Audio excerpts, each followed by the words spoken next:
Hello and welcome to Totally Booked right now. Uh-oh. Shoot, that might have been the worst. I'm going to be honest. You were delayed. It you froze and then you started talking and then it was like, oh, now we're right. I was like, there is a delay. That's Whoopsie, Thanks. sorry. Internet. Gosh darn it. I know. Ugh, okay. Well, we're just here to entertain. We're clowns. So exactly. I hope that was funny for people. Yeah. Okay. Well, finally. Okay. We are today. This episode is covering A Court of Wings and Ruin by Sarah J. Maas, Part 3, High Lady, chapters 61 through 70. This is the penultimate episode. Am I using that right? Yes. Just like Amren is supposed to look at the penultimate page. It's the one before the last. Yes. So good. Yes. Yes. Yep. Okay. And it's going to be action packed. Yeah. And we're going to leave you on a cliffhanger, guys. Which is much different than all the other episodes. This is quite the, it's a little bit of a, Right. There was one episode where the wall came down and we were like, okay, see you bye. Next week. Right. It just so happened to work out that way with the episode or with the chapter chunks, I should say. Right. And that was the end of part 2. Correct. And, but Sarah J. Maas in true form and fashion, the last 100 pages are just crazy of this book. And we're basically there. So buckle up. Yeah. I can't wait. Okay. Go. Okay.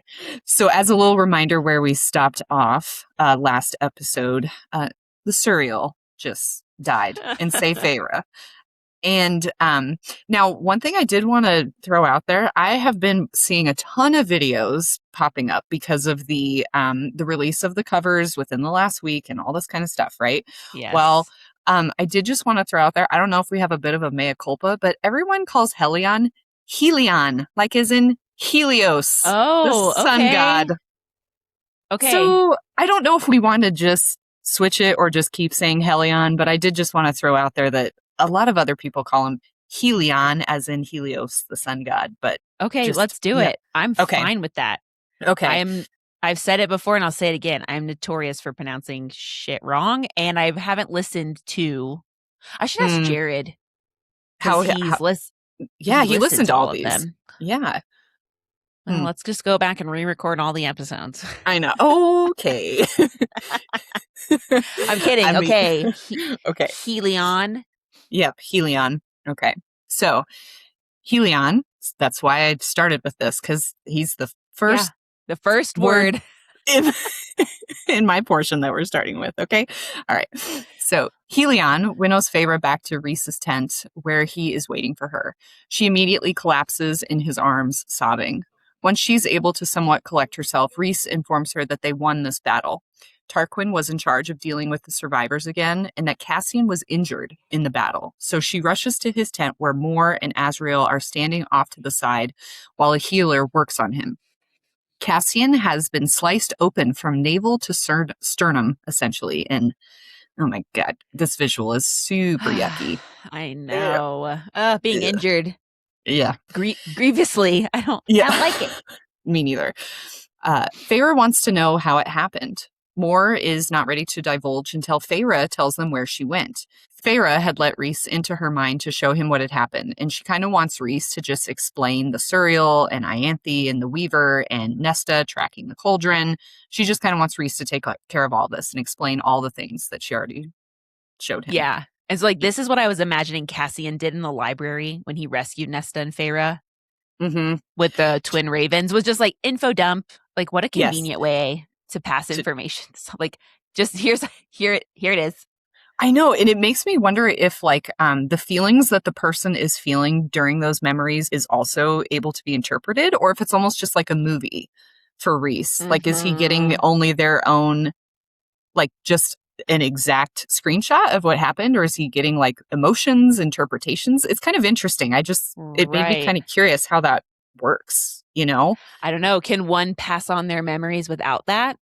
I I don't that's a great What a crisis question. Yeah. what a philosophical question. Yes, I'd be interested to know. So that would be something with his powers that I would want to like. Is he And not feeling the same things as other people are feeling in these memories? You know, right. And like an extra burden. But I maybe because he didn't want to go that's why he didn't want to go into Jurian's mind very. I mean, it very to well could find out the be. truth. And like Feyre even dug around quickly, she And said, she, because like the guilt and all of that stuff was like too much.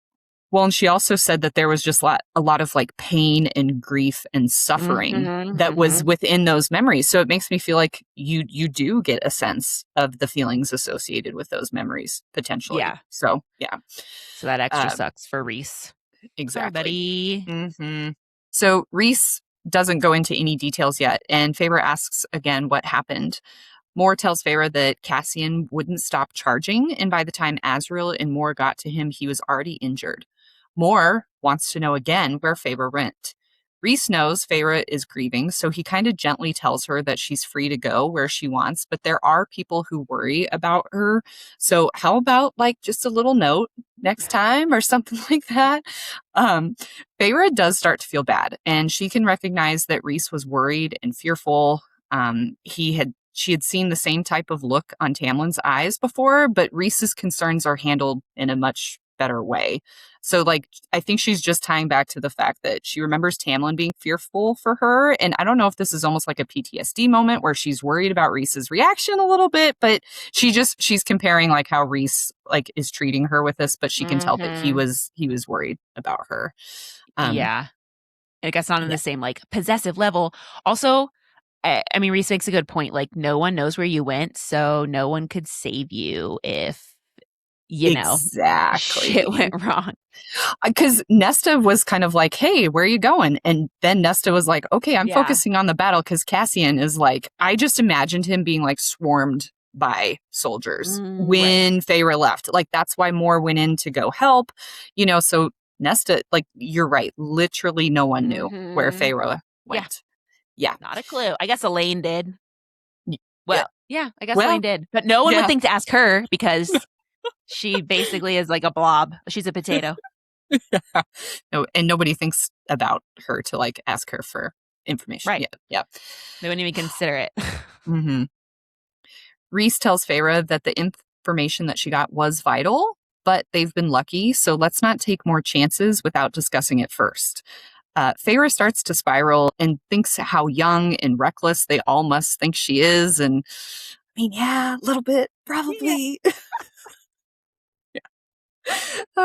But Rhys tells her down the bond that it's really okay. All of the inner circle has given him a heart attack or two with their own antics, but like literally just leave a note next time. Feyre asks if he would have let her go, and he basically says there's no letting her do anything. He says, quote, "You are your own person. You make your own choices, but we are mates. I am yours and you are mine. We do not let each other do things as if we dictate the movements of each other, but I might have insisted to go with you. More for my own mental well-being, just to know that you're safe." And I just want to add in here that we've been reading this and combing through every little tiny detail. And I'm kind of picking up on that Rhys really treats Feyre with like kid gloves. Every time something bad or scary happens, he's so calm and collected and gentle with her. Or he'll even try to distract her from the bad stuff by making a joke or kind of making like an innuendo, like in the moment. He stands up for her, but Mm-hmm. also gives her the space to stand up for her on her own. And this is just why he's my number one book boyfriend. So I just wanted to put that out there. Okay, everybody. Like, you're saying all that, and I'm like, actually, no, she needs tough love. This is not the way to handle these situations. I mean, in this specific scenario, it's like I think that he did a good job of being kind of like, hey, you did a good job and got some good information. However, we've been really lucky and you could have been really unlucky in that last Right. situation. And like you said, no one knew where you were. So Yeah. yeah. So I Yeah. know. I mean, right. I was like, if Rhys did that to you, Feyre, Oh oh my yeah. God. Right. And also in this whole thing, I was like, I wasn't even really that mad at Feyre because it all worked out. So I was just like, okay, Yes. who cares? Like, why are we still talking about this? I know. Like her actions, it worked out okay. So it didn't feel Yeah, so I like was as like, big of a deal. whatever. Yeah. Yeah. um, Feyre kind of jokes that Rhys was busy when she decided to seek the cereal, and he jokes back that he would have made himself available for her, which is cute, but I also don't I'm also think like, he would yeah, have. right. How could you have disengaged yourself from battle? No, seriously, that's so true too. Uh, Rhys says aloud that he wonders if the Weaver has forgiven him for stealing the ring now, and this just made me laugh. I was like, "Oh, Ianthe was snack as payment for the ring." Yeah, 100%. And I was like, oh yeah, and I'm sure this won't come around like again at some point. Right? Yeah. It's like Uh, Sarah J. Maas 101. mm-hmm. The mood becomes somber again as they look to Cassian, who is still unconscious. Rhys tells Feyre down the bond that the cereal was not her fault, and she responds that she knows, but also internally adds that to the ever-growing list of things that Hybern needs to pay for. And I was like, yes, vengeance! Just get him, because the Slay. cereal. I know the cereal. I My fave. know. Yeah, that was really sad. Cassian's eyes start to flutter open and he kind of groans, and the healer gives him a great one liner of that's what you get for stepping in front of a sword. And I was like, yeah, that's like, I love when, like, in battle scenes in movies or books or anything that happens, and someone is like very injured, and someone comes up with a snarky, quippy comment about, Yeah. like, well, that's what you get for doing this or Right. whatever, you know. What did you expect? It was a Mhm. battle. The healer tells him that he needs to wait at least 2 more days and rest if he'll actually do it, but absolutely no sword play during that time. Cassian wants to know how bad it is. Rhys tells him that they won, but barely, with Kyr's numbers taking the greatest hit. As for Cassian's injury, quote, don't ever pull that kind of shit again. Your guts were hanging out. You stupid prick. As held them in for you. And I just had to throw that in there because the thought of innards and I are not friends. That's disgusting. Yeah. It's kind of tense in the tent. Rhys told Cassian to wait, and he ignored a direct order. Cassian argues that he's a soldier, and it's part of his job. And I'm just like, come on, dude. Like, there is a reason you're supposed to listen to orders in an army. You Mm-hmm. can't And why just there's, be. Yeah, yeah. there's a hierarchy. I know yes, that's like a whole other can of worms, but like, it's there for a reason. Yeah, it's so that someone doesn't just, I mean, there's strategy and, there's tactics and what movements and how they want their lines to move. I mean, it is important to stay. So, yeah. Feyre looks to see if Azriel and Moore also want to quietly dip out, but they're very invested in this conversation. The argument is halted when Cassian tells Rhys, so you're allowed to be mad about our choices to protect you, and we're not allowed to be furious with you for your self-sacrificing bullshit. And I was like, gee, this sounds familiar. Right. Yeah. And yeah. But it's like also, like, once again, in battle, it's like you're also putting other people at risk Mm-hmm. if you're being brash and disobeying orders. So I do have conflicting feelings about all of this. And again, Yeah. Rhys is like your boss. You Yeah. Yeah. Yeah. Whew. Yeah. Ultimately, yeah. This is why you should be friends with your subordinates, okay? You draw a line. Yes. And it's difficult to like draw the line later is the hardest Yeah. part. Yeah. Yeah. Exactly. Rhys is like, but you could have died. Cassian tells him that Rhys could have too.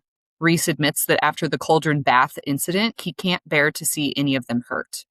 Moore, Azriel, and Feyre leave the tent to let Cassian and Rhys have their moment. And Feyre sees Nesta standing on her own outside of the tent.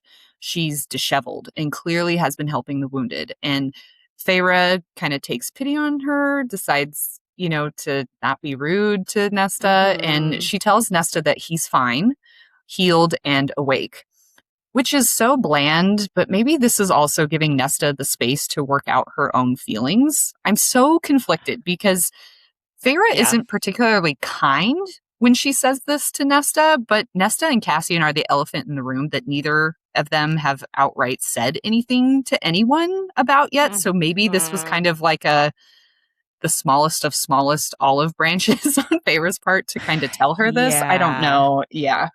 I know. I mean, at least you said anything and wasn't just like, if she's not going to ask, I'm not going to tell her. Yeah, She because has done that's, that before. yes, multiple times and this kind of stuff. Yeah. Nesta is relieved, but Moore coldly follows that up with, shouldn't you be refilling that bucket? Ugh. Maybe Moore is upset about other things, though, because as Nesta sadly and stiffly wanders away, Moore turns on Feyre and remarks that Nesta didn't tell anyone that Feyre had left. Feyre's like, yeah, she doesn't really like me, but she is loyal, so there's that. I was like, yes, go Nesta. Moore storms into her tent and tells Feyre that she said that she would stay at the camp. She's really mostly mad that Feyre lied to her. Feyre tries to apologize, and internally she says, quote, I'd seen her mad before, but never at me. I'd never had a friend to quarrel with who cared enough. And just as a reminder, Feyre is 20. She's never had a real friend. She's terrible at communication. And I'm like, I just need to remind myself this because I keep getting exceedingly mad at her when she kind of fucks up these kind of general, like somewhat normal, like conversations that she should be having between people. But I'm just like, I just don't really think that you've had the life experience for this kind of stuff. And you're thrown into some pretty like difficult, high stress situations with these same people. So I do. Yeah. Yeah. Totes. And I mean, she had spent her whole life with her family who didn't give a shit what she went out and did. She was in the woods all day, every day. She didn't have to account for her actions or whatever. And this is just a very classic miscommunication in fantasy where someone has to go do something dangerous and misleads others so they can sneak off to do the that thing. Yes. Yes. 100%. Also, Moore, your power is truth. What good are you? You couldn't have just been like, hey, Nesta, where did Feyre go? I don't know. And then you could have been like, I can find this out because I know the truth. But apparently not. Or when Feyre's like, I promised to stay in the camp. She wasn't like, that's not the truth. You didn't know before then? What? But again, we still don't actually understand how Moore's power works at all. Yeah. Nope. Or if she even has a truth power. I'm beginning to be suspicious. Right. But that's what it is. So, yeah. Moore tells Feyre she probably would have tried to go with her or talk her out of it completely, but Feyre needs to tell her friends and allies her plans. She's being hunted. Hybern wants her dead, and her going off on her own is no longer an option. Feyre defends herself that the information that she got was needed, but Moore counters that with, that's great, but I had to look Rhys in the eye and tell him that I didn't know where you were and that you duped me in the process.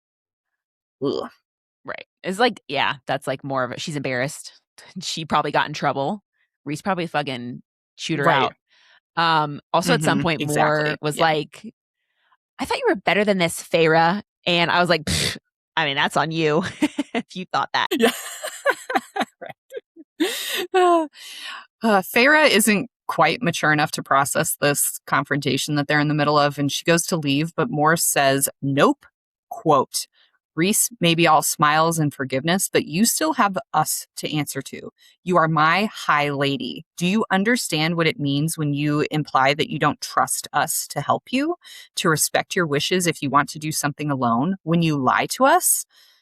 Feyre can't handle this. She wants to know if Moore wants to talk about lying so much, why doesn't she look in the mirror and answer to all the lies that she tells herself every single day? Feyre, alert, alert. Not only is what you're about to bring up none of your business, but it's not even on the same page as lying about you running off into danger.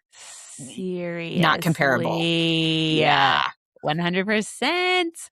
And I wonder if Moore had a moment of like, Feyre actually knows something important. But no, it's just this stupid love triangle bullshit again. and also, everything worked out fine. Okay, everybody, let's just like move on. Feyre's still alive. Yep. Everything's cool. Yeah. Feyre wants to know why Moore never made a move on Azriel. Why did she sleep with Helion? Why not face it, what was right in front of her? But Moore is not entertaining this childish rant and tells Feyre to knock it off. And Feyre says, quote, "Oh, you don't like someone pushing you about it, about your choices? Well, neither do I."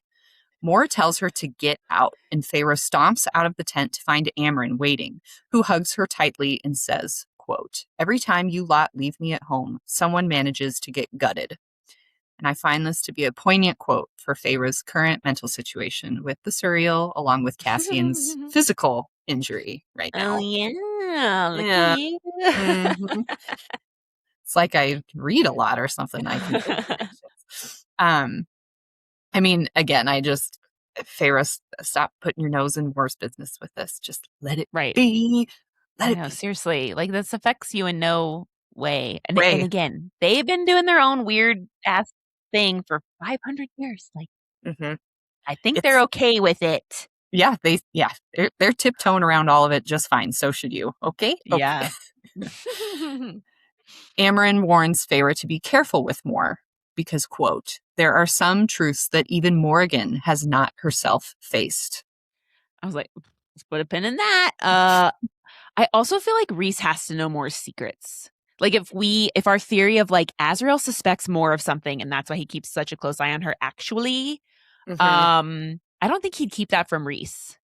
I don't think so either. Like, even in the chain of command, even if Moore is like technically positioned above Right. Azriel, kind of in Rhys's chain of command, I feel like Rhys would know what Moore is up Mm-hmm. to, or an Yeah. inkling. Yeah. Right. And we've already like, I mean, that whole Hewn City heiress debacle that Hmm. happened a few episodes ago.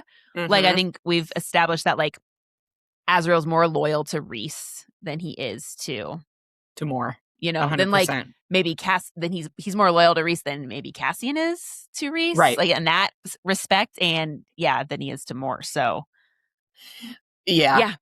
I would agree. And maybe that has a little bit to do with like Rhys and Azriel were definitely friends, and Rhys helped Azriel so much, like when they were children and training in the Illyrian war camp, that loyalty is like Hmm. bigger to him, and like making sure that Rhys remains protected. Because if he really thinks that Moore is doing something nefarious, I'm sure that he's keeping tabs on her to help protect Rhys. Like you know what I mean? Yeah. Yeah. Yeah. I'm trying to think. Um, my thought is like Azriel, I feel like has a more of a distance from people than like Mm. Cassian actually thinks of Rhys as like a true brother, where he's like, I will give you shit back Mm-hmm. and Mm-hmm. not listen to you if I think you're wrong. And Azriel's like, yes, sir. I'll do the Yes. thing. That's true. That's true. I can agree with that too. Feyre, right now is starting to feel maybe a little guilty. She doesn't use that word. She uses the words that she's feeling queasy and heavy, but it's implied that it's guilt that she's feeling. Amren says maybe go to their respective corners and cool off, which Feyre petulantly responds with "fine." And although Amren looks like she's about ready to smack the sass right out of Feyre, she does not. And I was like, why are you provoking not only your two closest friends, but also some scary and powerful as fuck Faye? Yes, you're grieving. You just had a very scary run-in with Ianthe and the Weaver, but like these are your friends, so I don't really understand. I mean, grief is Yeah. difficult though, so she's lashing Right. out at Right. at the people who she's coming in contact with first with all of Hmm. this. So, People lash out I feel like you would yep. lash out at your friends faster than you Yes. would lash out at like a stranger or something. Very true. Very true. So as they enter Feyre's tent, Azriel and Rhys are getting Cassian settled into a chair. It seems as though things between Rhys and Cassian have been patched up. Rhys asks Feyre down the bond, what's up with her, and she tells him that they'll discuss it later. Amren has the book, and Feyre relays that the Suriel said that the second and penultimate pages hold the answers they're looking for to nullify the cauldron's power. Nesta enters the room and briefly looks over Cassian, almost like she's making sure he's all right. And although no one else seems to notice, Feyre can see Nesta's shaking. Amren puts a black bag full of bones and stones onto the table in front of them. Rhys tells Feyre down the bond, quote, "Your sister came immediately when I explained what we needed. I think seeing Cassian hurt convinced her not to pick a fight today." And I was like, yeah, or it's a combo of that and also, seeing real battle in action and understanding that this needs to stop. she's Mhm. not as passive and uncaring in this war as I think they're kind of viewing her to be. Like, I don't Right. understand. Yeah, he's And helping. also, Whoop. I'm like, Nesta hasn't picked a fight in a while. She's Mhm. been very like agreeable and Yeah. and reasonable lately.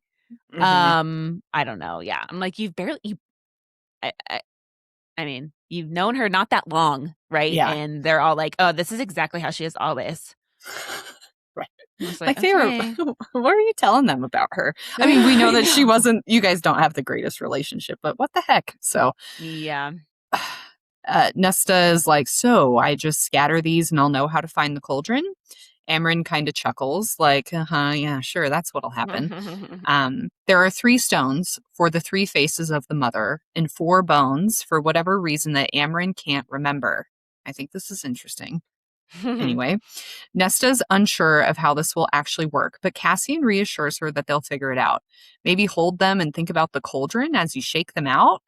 Amryn says not only that, but think about the bond between you and the cauldron and try to follow it to where it's located. Nesta hasn't moved, and Cassian stands up unsteadily and again assures her that she can't be harmed here and comes up to stand beside her, placing his hand on her back. And I was like, oh, so sweet. I mean, he was just ripped open not even an hour ago, and he's Yeah. standing up to comfort her. He loves her, you guys. Yeah. He does. So toot. Nesta lets the stones and bones go across the table, which Feyre now notices has a map laid upon it. Nesta says she can't see anything, but Amryn urges her to dig deeper, find the bond between them. Nesta picks them up, holding them again, and begins to breathe more heavily and is making distressed noises when Feyre decides that she needs to step in and launches herself towards Nesta's mind. Nesta's mental gates were wide open. Feyre describes them as belonging to a dark and ancient fortress, and beyond is nothing but pure blackness. Feyre calls out to Nesta and steps into her mind. She walks into another tent where she sees Hybern's army, sees him standing over a map, sees Jurian, who is there playing his double agent role, and Nesta is standing, frozen, looking on. Feyre coaxes her back. Nesta is terrified, and as they go to turn, Feyre knows the king or his commanders don't see them, but Feyre can feel the cauldron, feel it sense them, and feel that power chasing them towards the gate of Nesta's mind. Feyre yells at Nesta to open her hand just as they're leaving Nesta's mind, and she drops the bones and stones on the map, where they form a perfect, tight circle around the western edge of the human territories. These last 2 battles of them chasing Hybern northward was a ruse. The might of his army was there at the base from what Nesta and Feyre could see. Feyre showed Rhys what she saw, and he relayed the info to Helion and Tarquin. Even with their 3 armies amassed, they didn't have nearly the same numbers as Hybern. Rhys is mad at himself for not seeing that Hybern was tricking them, appearing to move north while the bulk of his army remained in the south. It's kind of embarrassing for you, Reese, actually. I know. And then, I mean, I know that like Azriel, his spies couldn't find anything. You know what I mean? They were Mhm. trying to track where the army was. So, eh, but yes, it is kind of a bummer that you didn't realize that this was all kind of a ploy to get you kind of scattered or moving in the wrong direction. And, Right, right, right. hmm Hey, I mean, I guess there hasn't been a war in a really long time. Just because yeah, you're leading an army doesn't mean you know shit about yeah. battle strategy, I guess, but Well, and he's a little rusty. Maybe it's just taken some time for him to kind right, of, right. yeah. And I mean, to be fair, they have won the last 2 battles, but Hybern now Right. has the high ground for the war, unfortunately. Um, Mhm. Hybern has forced their gathering forces to be in the middle of the continent, so now he can fully push northward without branches of their armies in the way. And he would push them towards the forests of the middle, which would be difficult to navigate and would most likely cause them to have to break apart their own army. Going to Hybern at this point wasn't an option, though, with the massive army that he has assembled. They need to wait for Callias and Thesan to come with their armies, and as Feyre is thinking about Miriam and Draken, Rhys tells her down the bond that there's not enough time to find them and get them here. But Feyre starts thinking about the bone carver again, about his request. Would it be worth it? She doesn't bring it up, though. Of course she doesn't. And the other leaders agree that they need to rest and regroup to make a plan for the following day. Tarquin assures Rhys they'll figure this out, and as he's leaving the tent, Varian enters, and his eyes go straight to Amren. She smiles coyly, and before anyone can mutter a word, he strides toward her where she's sitting at the table, drops to his knees, Kirsten! and kisses her soundly. Oh my God. We needed that. We Loved needed it. that. Yeah. I know. Oh, so good. Just swoon. Greatest. Oh. Amren was not seen for dinner after this display. And no one is about to bring up how Amren wrapped her legs around Varian, made some obscene purring noises while they remained kissing, and was carried off presumably to his tent. So funny. There's some jokes between Tarquin and the Night Court about sharing holiday duties of these two. Like, they're like, okay, well, you take them for Starfall, and then we'll take them for, like, winter solstice. Right. Yeah.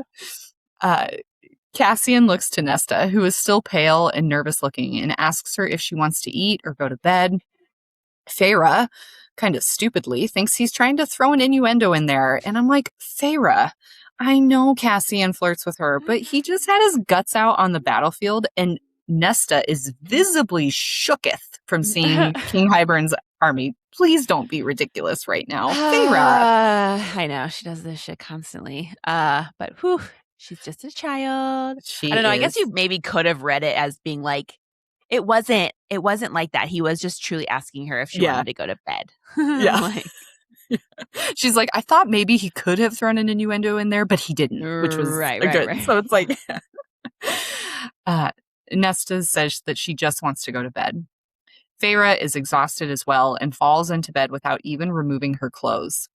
Tomorrow she will discuss with Amren when and how to unleash Bryaxis, but for tonight, Feyre has nightmares about the Suriel dying, the Weaver and her disgusting mouth, Grayson trying to lure Elain back to him because she knows how to fix what happened to her, the cauldron and all of its power and how it sensed her and Nesta in the war tent, and she swears she could even feel a tendril of its power reaching for her now. Feyre jolts awake, wakes Rhys up, and tells him something is there. Something is wrong. She tells Rhys that she dreamed the cauldron is watching her again as they hurriedly get dressed. And she also tells him that she thinks she opened a door, which isn't explained here, but it's a door to the cauldron's mind or sentience or just whatever you want to call it. Yeah. Right. Something not good happened while they were scrying. Yes, definitely. Feyre bolts out of the tent. When she exits, Nesta is running towards her as well and says, "You hear it too?" But Feyre doesn't hear anything, just senses something. Amren also comes running out towards them in what appears to be one of Varian's nightshirts and says that she can feel that power slithering around, looking for something. Varian is concerned that the cauldron is aware. Yep, I am too. And Amren says that they pried too deep, and now it knows where they all are, just as they know where the cauldron is. No, cauldron, mind your business. Seriously, stop it. Nesta tells everyone to listen, and Feyre can hear it. The siren song of the cauldron inviting her, but Rhys says that he can't hear anything. Amren snaps that of course he can't. He wasn't made. Yeah, Rhys, pipe down. Yeah, just because you can't hear it doesn't mean it's not there. Okay. The sounds stop, but then Azriel steps out of a shadow and says that the shadows and the wind are recoiling from whatever it is that's happening. Feyre can hear it again, but now it sounds farther away. She thinks it's leaving. Cassian and Moore join the party, and as Rhys is telling them what they think is happening, Feyre hears one final note, then feels that icky feeling go away, so she thinks that it's left. Amren thinks Hybern knows where they are. But real quick, wouldn't he know where they are? Because they just had a battle in that same location earlier that day. Maybe just he knows now who all is there with the cauldron singing its song to them. It was just kind of a weird thing. Weird comment. I don't know. I would assume, though, that the cauldron well, I guess the cauldron has like a mind of its own. But I also was like, oh yeah, that's a good point. But I guess if they killed everyone, maybe he Oh, wouldn't that's know their true. exact location, like where their Because nobody, armies met right. or whatever. Yeah, because nobody went back and was able to go back Right. and like relay the information on what happened. Yeah. Yeah. Varian asks if, since the sisters were made, if they can feel it, and Feyre confirms that it appears that they can. Azriel, the only one who seems to remember her at all, asks about Elain, and Feyre's blood runs Like, cold. oh, motherfucker! God! Rhys grabs a blade and winnows away to start looking around as Nesta runs towards Elain's tent, flings the flaps open and calls for her, but the tent is empty. It's like, why weren't Nesta and Elain sharing a tent? And then I was thinking about this more. I was like, maybe they were, but Nesta just ran out and like Elain was still Yeah. sleeping or something. I don't know, but Right. I interesting. also had Yeah. that thought immediately after I said that too. But Yeah. like, it's But so just weird. but it was labeled Elaine's tent. Like I went back and looked. Like it said it that Yeah. way. So I don't, or maybe it was in reference to the tent she was sleeping. Anyway, it doesn't matter. Yeah. She's gone. She's gone. Right, Elaine's right. gone. No, no, anything but that. Not Elain. Azriel feels her bed and says that it was still warm. She just left. Nesta is shouting for Elain, but Feyre is thinking that she felt like the cauldron was retreating, leaving. It was luring Elain out. Feyre knows how it did it. The dream she had of Grayson telling Elain he knew how to fix her was how the cauldron got Elain to leave. Rhys appears again, walking from the nearby copse of trees, holding Elain's blue cloak. Bum, bum, bum. Nesta is sitting quietly, arms wrapped around herself, trying to stay whole, Feyre thinks, exactly as she's feeling. Nesta took something from the cauldron, and as she and Feyre tracked it, it found something that was important to Nesta and took it back from her as payback. While Rhys, Mor, Amren, and Azriel are debriefing the other High Lords and trying to come up with a plan, Cassian is here with Feyre and Nesta and tells Nesta that they're going to get Elain back. Nesta disagrees. She saw the army, and there's no way they're going to get to the middle of it, especially not with him injured. Azriel pops out of the shadows again and says he will get her back. End of story. Just the pops out of the shadows made me LOL. Boop, just right there, Yeah, like right. appearing. It's kind of how it feels. I mean, yeah. Nesta responds, "Then you will die." Interesting. He reiterates that he's getting her back. This is not too much of a spoiler, but Nesta is very connected with death. And she, I think, has a sense and feels things before. Like Elain may be a seer, but I think Nesta has some instinct on death and maybe people's death and when it may be coming for them, potentially. Just yeah. Yeah, I or could just see it. in certain scenarios, you know. Right. I was also thinking this is like reminiscent of when Elain is talking to Cassian and she was like, the king shredded your wings at Hybern. And he's like, ha ha ha, it'll take more than that to kill me. And she goes, no, it won't. Yeah. Which really double, unfortunately. I think that that's going to be called back at some point. I really freaking hope not. But I'm just saying that would be interesting. Yeah. So Feyre thinks maybe Azriel could slip through the shadows, but then thinks about the wards and the ancient magic Hybern uses and the cauldron itself, and that this is not a straightforward spying mission for Azriel. He most likely would be found. Feyre starts thinking about how kind and sweet Elain is and how she got Feyre paints that one time, and stands up to tell Azriel she's going with him and shifts her features as they all watch. Cassian gasps as Feyre turns herself into an Ianthe doppelganger. Fuck yeah. I know. Okay. Also, I'm going to insert this right now. This is my personal theory. I think there's a lot of evidence to support this, but I think Tamlin's big Fae power is he is a shifter, not necessarily into his beast form, but that he can shift into other people. I mean, we talked about this in the last book. Feyre shifts into Tarquin and uses his magic in her as the magical recognition for them to get into the the thing in Whatever the that ocean. temple Yes, was. but Yeah, yeah. yes. So, Yeah. like, think about what that means. If Tamlin can shift into other people, can we just Right.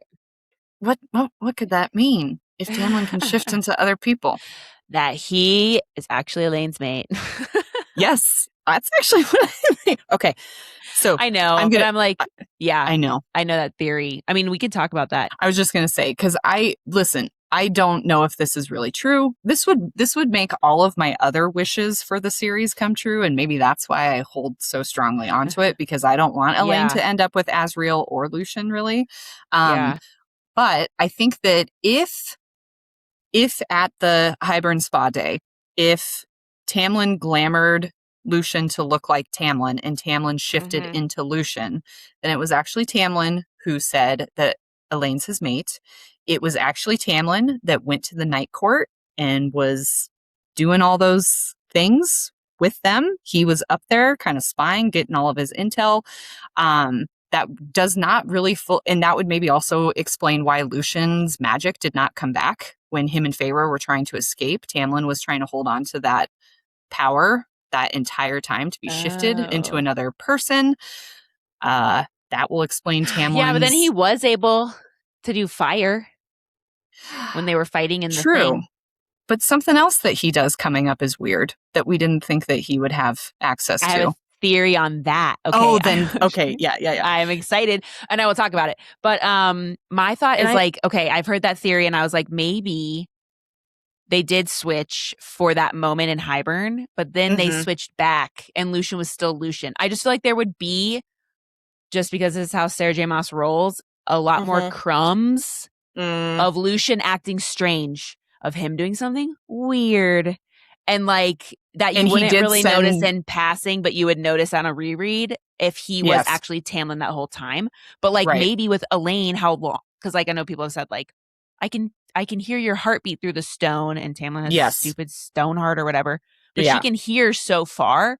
Like she Mhm. might be like she could have just been Right, here and talking to see. Lucian, and because he was, like that happened in Hybern, she's Mhm. talking to Lucian, she thinks it's actually him. She's hearing Tamlin's heart all the way in the spring court Right. And I and could saying that and hearing it. I and could I see could that. get behind that too. And the only reason that I kind of I like this theory even a little bit here as well is because Lucian leaves right before the High Lord meeting. He leaves to go start looking for Vasa. So there's Yeah. never a crossover of him and Tamlin in the same vicinity since Feyre had left the spring court at the beginning of the book. So Mm-hmm. the timing of that was like convenient, but I actually like yours better that they were swapped at Hybern, they swapped back, and it really was Lucian there the whole time. It is interesting though, because he does have like he has a reaction to Elaine while they're in like Lucian has a reaction to Elaine while they are Yeah. in the night court. So Right. again, I just like I said, I just don't want really Elaine to end up with Azriel or Lucian. So that's why I Yeah. have this, but I know. Yeah. And I mean, she has so much like spring court imagery associated with her. Right. So like that's another weird thing. Hmm. But And anyway. I mean, even from the very beginning, the flowers. I mean, if you go Yeah. back and you look at that if you reread A Court of Thorns and Roses again, it's like Elaine actually would have been the perfect companion to Tamlin. Like Yeah.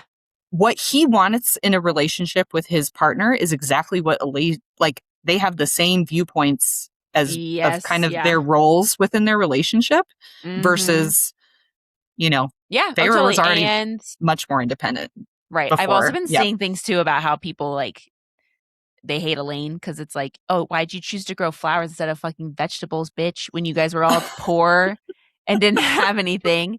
And then yeah, and she's just as culpable as Nesta, letting Hmm. Feyre be the one that provided for their family all those years and, Yeah. did nothing. Yeah. But Yeah. Yeah. Ve- eh, yeah. Very interesting. I just, yes. yeah. Yeah. But Hey, it's a fun it is theory it is. Yeah. It's an interesting one. And for like sure. all of these are just Yeah. I don't know. I think there's some holes in a lot of the fan theories. I mean, Yeah. you know what I mean? Like I think that it would be Right, intriguing and right, right. interesting. I don't know if it's going to happen that way, but Yeah. I Yeah. love Yeah, there are definitely a few crumbs. right. So I could Yeah. see where people came up with it, but yeah, I just feel like if they were truly swapped The forever, whole time. there would Yeah. be a lot more. Yeah. And Um, but yeah, even like I was just thinking about this too. Like Lucian sent notice to the Dawn Court to his friend and gave her the sample. yeah. Like I don't think Tamlin would have had that connection with Right. that individual. Like because that was Lucian's Yeah. friend that he went to for his help with his eyeball. Like he knew Yeah, I guess her unless before. Talon set it up or something. Maybe. I don't know. Maybe. Also, yeah, back to Tamlin being a shifter. Yes. I agree too that it makes sense that then there's like he has a beast form and he's very strong. It's like those seem to be his powers. And I guess he can Right. like make things grow if he gets angry. Mm-hmm. But yeah, I just wish we'd seen him shift into more stuff. I know. And yeah, we already Maybe knew it's that kind of a Feyre turned into secret. people. Right. Mm-hmm. Yeah. Yeah. So Interesting. it is. So we got a little off track and I do Yeah, apologize. But I know. Feyre just shifted to look like Ianthe. Okay. So that's Yeah. what she did. Yeah. So Feyre asks Azriel for one of his siphons and goes to the camp blacksmith to ask them to make her a circlet out of some silver candlesticks. And she puts Azriel's siphon in the middle of it to mimic the one that Ianthe used to wear. Azriel goes to the camp priestess to get a spare set of robes for Feyre to wear, and she admits the costume is not exact, but with it being dark outside, she's hoping all of this will be close enough to the real thing. Rhys comes into the tent as Cassian and Azriel are sharpening their blades with a look of defeat. The other High Lords couldn't come up with another plan, and Feyre tells Rhys that he can't go. The king will sense his power. Just real quick, remember we were kind of talking about this, like the king is still tracking Rhys. Is he or isn't Right. he? Now it's a concern again. Or maybe Yeah. Rhys is just so powerful that he's felt. Like it's not even so much that they're tracking the use of his power, but he can't contain all of his power. I don't know. Right. Anyway. But how are you able to go and snoop around Hybern? Okay, whatever. Yeah, I know. I don't understand. Make it make sense, okay? So Rhys goes to hold her and tells her she can't winnow directly into the camp. She's going to need to walk in and walk out of there without being detected. And this is stressful as fuck, guys. Feyre's powers are way depleted after her day today. And now she's also transforming herself to look like someone else and going in there. Right. Right. Also, we know that she doesn't follow directions at all. Ever. Rhys says to Feyre, Ianthe sold out your sisters. It's only fitting that you use her to get Elain back. Do not get distracted. Poignant. Do not linger. You are a warrior, and warriors know when to pick their fights. Feyre agrees. They can't let things go unpunished. Rhys follows up with, you do not fear. You do not falter. You do not yield. You go in, you get her, and you come out again. Remember that you are a wolf, and you cannot be caged. And I'm like, hell yeah. Get her pumped up, Rhys. Oh my God. Yes, this was a great little pump up speech he's giving her. Seriously. Yeah. And then also don't forget, he's like, they took what is ours and we do not allow those crimes to go unpunished. I was like, oh, that's right. Yes. Yes. Feyre straps her weapons to her body and hides them under the priestess cloak Azriel got for her.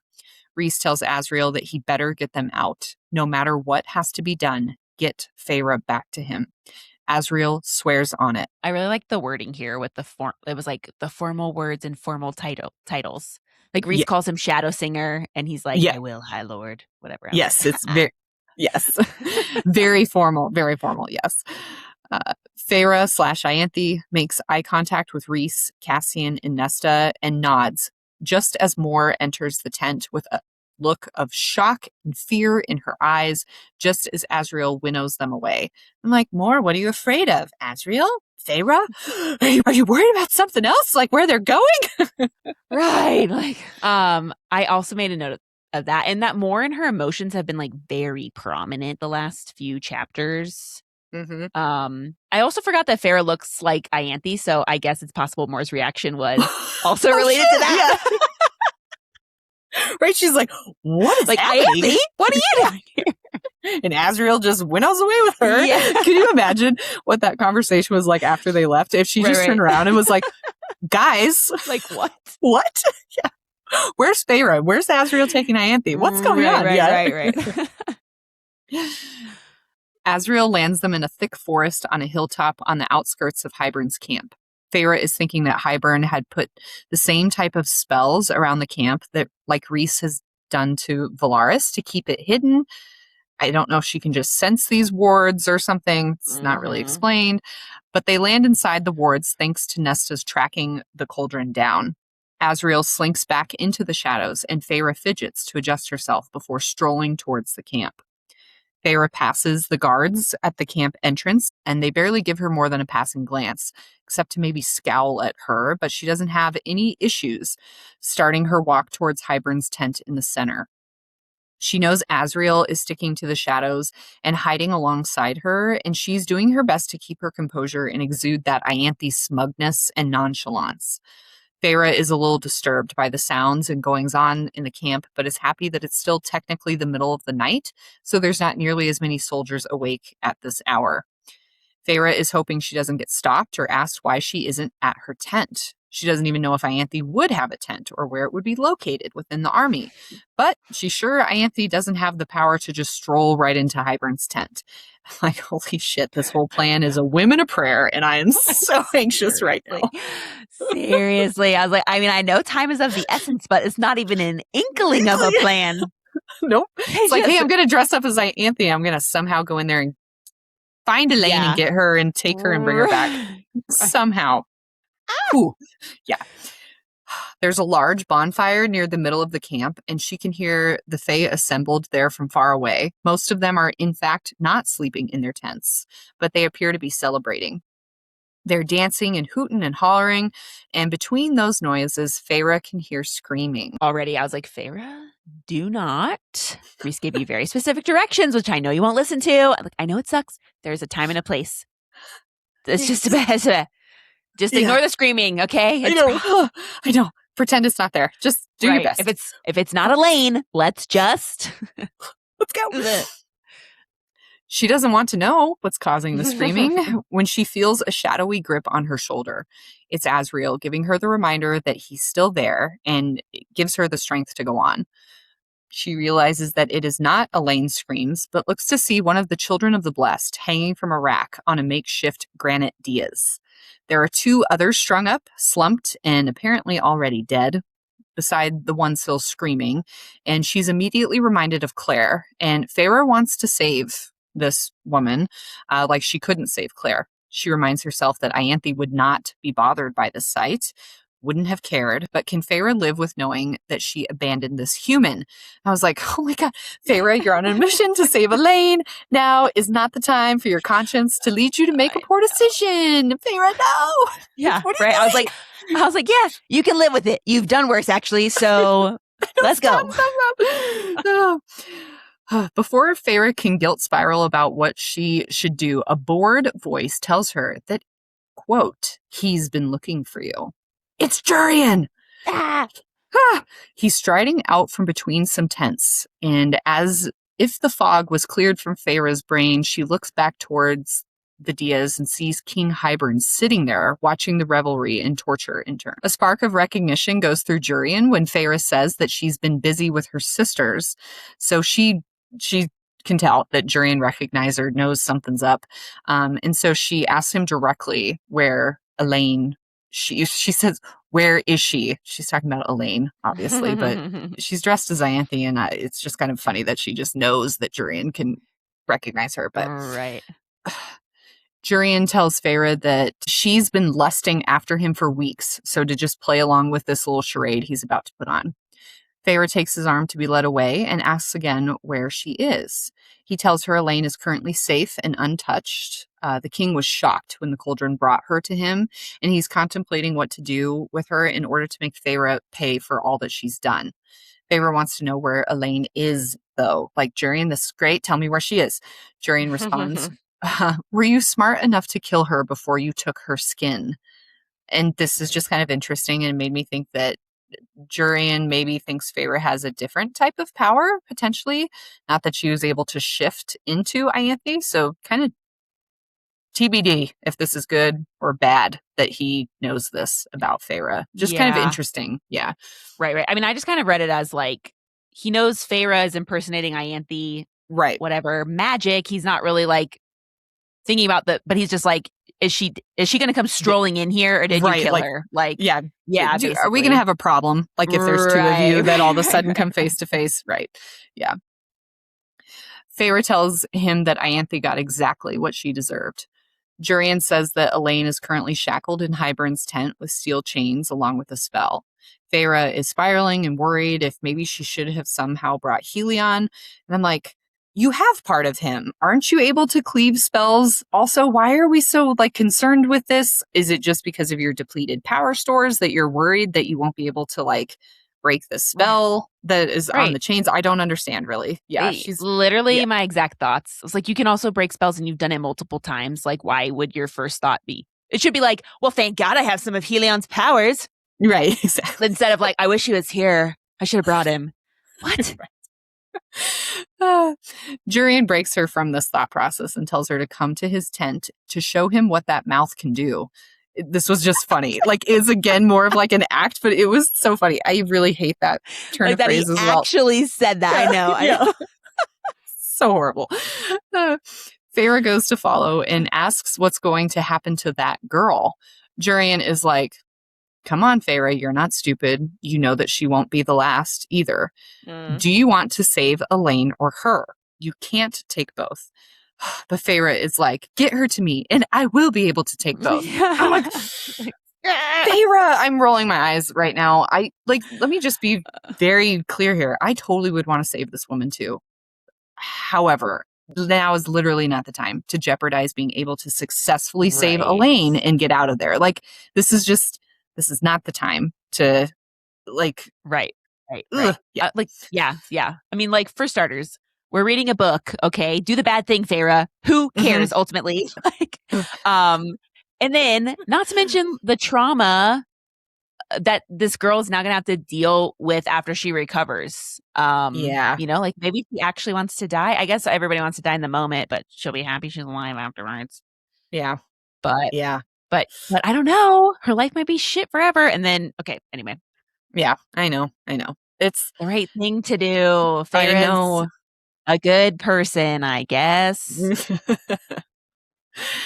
Jurian tells Feyre to say aloud that she'd like to pray to the cauldron before bed. She's like, oh, what do you know? There are guards and stuff still around that we need to be careful and like still keep up this ruse here. Feyre embodies her inner Ianthe and asks to be taken to the cauldron to give thanks for today's bounty. And Jurian pretends to grumble at her to make it quick. Feyre makes eyes at the guards to the king's tent, like she thinks Ianthe would, and they're able to enter without incident. It's cold and dark and depressing in the tent, with the cauldron sitting smack dab in the middle. Jurian tells Feyre she has 5 minutes. Take Elain to the western edge of the camp where there's a cliff. He'll meet them there and not to worry about any screams she hears in the meantime. It's just part of his distraction plan.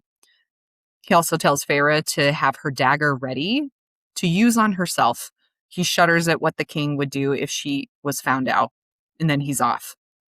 Azriel steps out of the shadows, and Feyre starts saying one of the prayers that she'd heard Ianthe say before, while her and Azriel make their way to the back of the tent, where they find Elain bound and gagged. Feyre switches her face for a brief moment back to her own and makes the shushing gesture for Elain not to freak out, while Azriel tries to start freeing her.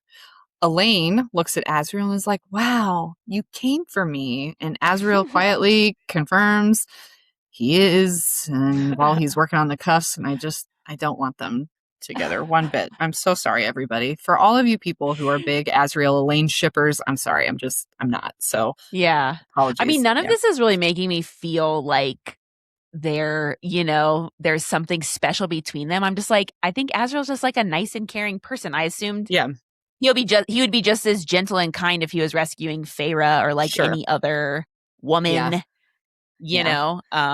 So like, let's just not look too, like, I don't think it's hopefully not a thing. I just like, it just all seems so convenient and dumb. I know. I just don't feel like the 3 Black boys should end up with the 3 sisters. That's just kind of my right. Yeah.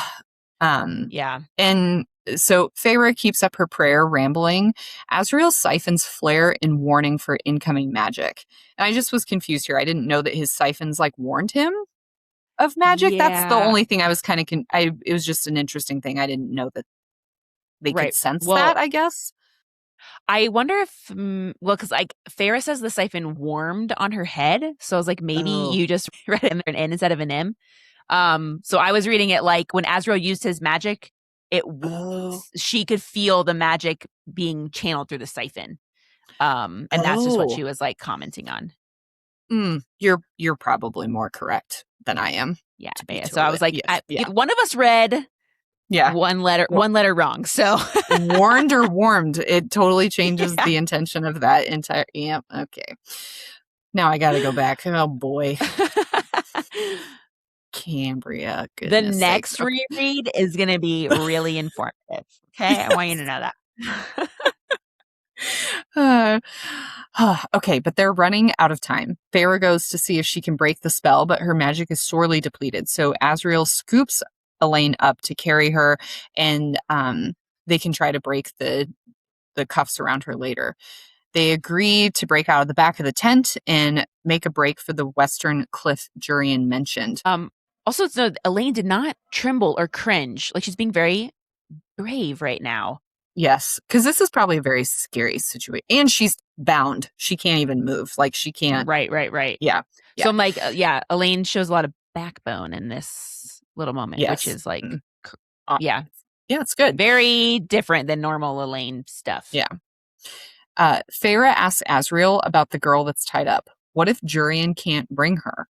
Azriel tells her that he will go back for her, and this seems unnecessarily risky. I mean, Rhys just told Azriel he gave him direct orders to get Feyre out no matter what. This seems like this would be a little detour from that promise that you just made. Yeah. Well, it seems like Azriel was saying like he'd get Feyre out and then he'd come back for the girl. But I was like, please don't sacrifice yourself for like a weird stranger, Azriel. Okay, let's just But she's his high lady. I think we were just talking about how Azriel is like very much like a yes. Right. So they run through the back of the tent with the surrounding guards none the wiser. Azriel has made them invisible, shadow bound. I think this might be important that he can make others go fully invisible with his shadows and not just himself. Okay. Mm-hmm.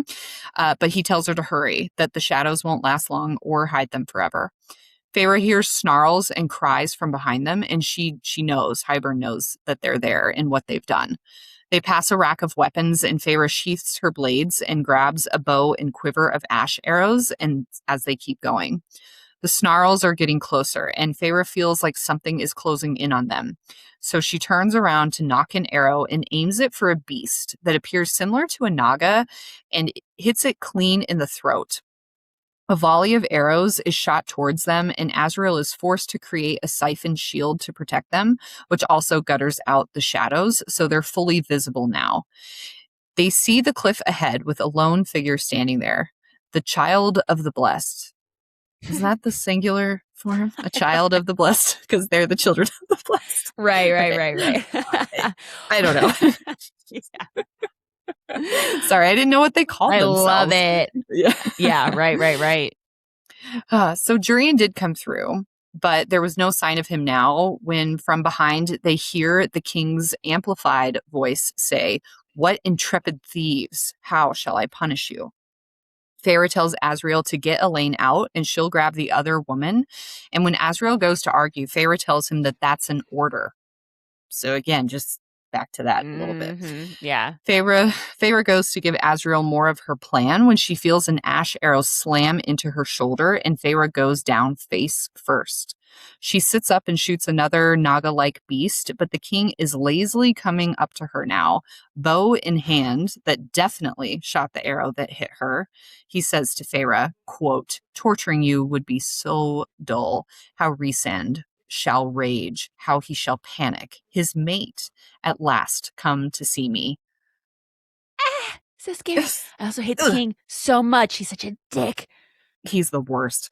The king is still far away and amplifying his voice as two hounds leap for Feyre, and she's able to fend one off with her bow when she hears a roar she's heard before.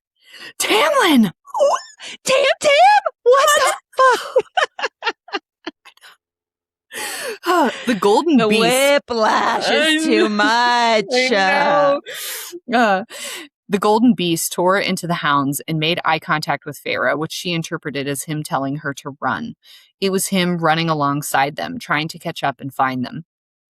Azriel came back for Feyre and uses some blue siphon magic to make a quick bandage for her and tells her she needs to fly, while Tamlin is continuing to fight the hounds behind them. Feyre has never done a running takeoff before, but Feyre is determined to get airborne, even enough just to sail over the cliff and coast to safety. Azriel starts sprinting for the girl, who looks terrified, and tells her to grab on. She doesn't look like she will, but Elain yells that she needs to grab on if she wants to live. The woman at the last minute grabs onto Azriel, and Elain grabs onto her too as they take flight, when Feyre hears another roar, and the Naga beast, instead of launching itself at Feyre, hits Azriel and scrapes its claws down Azriel's back, sinking its claws into his wings. Elain starts kicking the beast, trying to dislodge it, while Azriel is trying to keep the three of them upright and uses his siphon magic to cover his wounds like he had done to Feyre.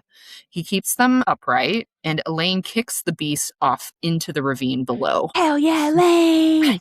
I I feel like there have been like all these tiny crumbs ever since Elain got kidnapped by Hybern, where like her strength comes out, no one ever notices it, which I guess also, like she had enough mental fortitude to like warn Feyre when Tamlin was about to lunge at her in Hybern. Right. And then right. she's like keeping her shit together right now. But the fact that Elain, because part of me too is like, is Elain just so in her own little world, whatever. But the fact that she can do this too, and obviously she survived the cauldron, which you have to have a strong will. So that also does make me feel like Elain should have done more back in the day when they were all living in squalor in the hovel. Yes. And it also makes me wonder a little bit too if like Elaine's visions are always constantly bombarding her, and that she is kind of off on her own little world right now. But in these moments that are high stress, high panic for her, she is able to focus like more on the here and now, because she is so much more I don't know if like calm is the right word, but she's so much more focused like in these moments that are high pressure and high tension, compared to like it seems like back at the townhouse or any other time, I don't know. Yeah, it's just very totally. very interesting. But yeah, I'm glad she's not just being like, oh no, I'm shaking and I'm holding on to Azriel and I can't kick this beast, it's biting my leg off. Azriel looks back, wings beating in midair, and he has a look of terror on his face as Feyre tries to launch off the cliff edge with her wings out. She's running and pumping her wings and trying to get airborne, but can't get the right updraft, and another hound breaks free of Tamlin's guard. Azriel is trying to shout instructions to her, and Feyre knows that even if she went splat, the king would keep any part of her, and she would become something similar to Jurian the Eyeball if she wasn't successful. The king fired 2 more arrows, one at her and one at Elain, but Azriel's shields protected them. With 3 steps before the edge, Feyre feels a warm, lavender-scented wind lift her up in the air of spring. Interesting, right? That's interesting. I know. I was like, what the fuck is this? I mean, we assume this is Tamlin. We do. But I was thinking, what if this is one of Elaine's powers? Ooh, interesting. Because she has we not don't know done about. anything yet. And lavender, which would be, she's also, and it's not roses. Interesting. I like that. Okay. So Feyre is finally in the air. She has to sharply turn to avoid the hound that had leapt after her, but it falls into the ravine below. The king shoots another arrow their way, and Azriel blocks it again, but grunts in pain, and they start to fly away. There's another volley of arrows aimed at them, all blocked by Azriel's shields, when they hit the ward wall. They're trying to fly against it, but it won't budge. So Feyre uses a flare of Helion's white light and rips a hole through the wards, barely wide enough, but they're able to fit through. Once on the other side of the wards, Feyre looks back to see Tamlin, still in his beast form, surrounded by Hybern's hounds, while Hybern angrily stares at Feyre and Azriel. Tamlin uses this distraction to jump off the cliff as well. Jump and launch himself to the same hole Feyre created, and, quote, jumps farther than any Fae should be able to do. I think this is important, I but I'm was not like, sure. what does this all mean? What does that Uh-huh. mean?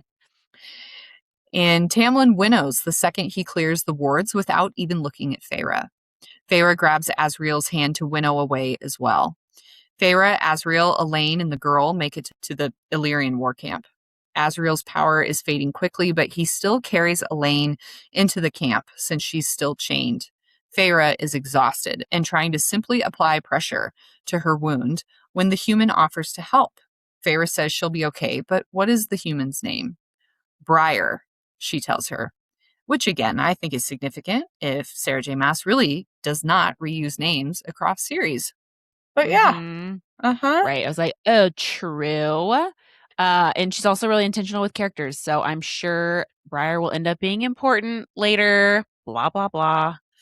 Do you remember the name Briar from Throne of Glass? Oh, right. She's the assassin girl, right? She's one of the 13. Oh, she's one of the 13. Okay. I Mm-hmm. couldn't remember that. Who was the Yeah. girl that was in the desert with her? Oh, that's a great question. I don't remember her name. Yeah. No worries. Okay, that's what I was Yeah. thinking of. And I was Yeah. like, wait, maybe was that her? But Yeah. okay, because yeah, I have heard the theories about some of the 13. Yes. Reappearing. Yeah, yeah. Yeah. Yeah. Is she supposed to be a human? Oh, I guess the witches, they Yeah. masquerade as humans, don't they? To lure Yes. people so they can Mm-hmm. eat them. Okay. Yeah. Okay. All Yep. right.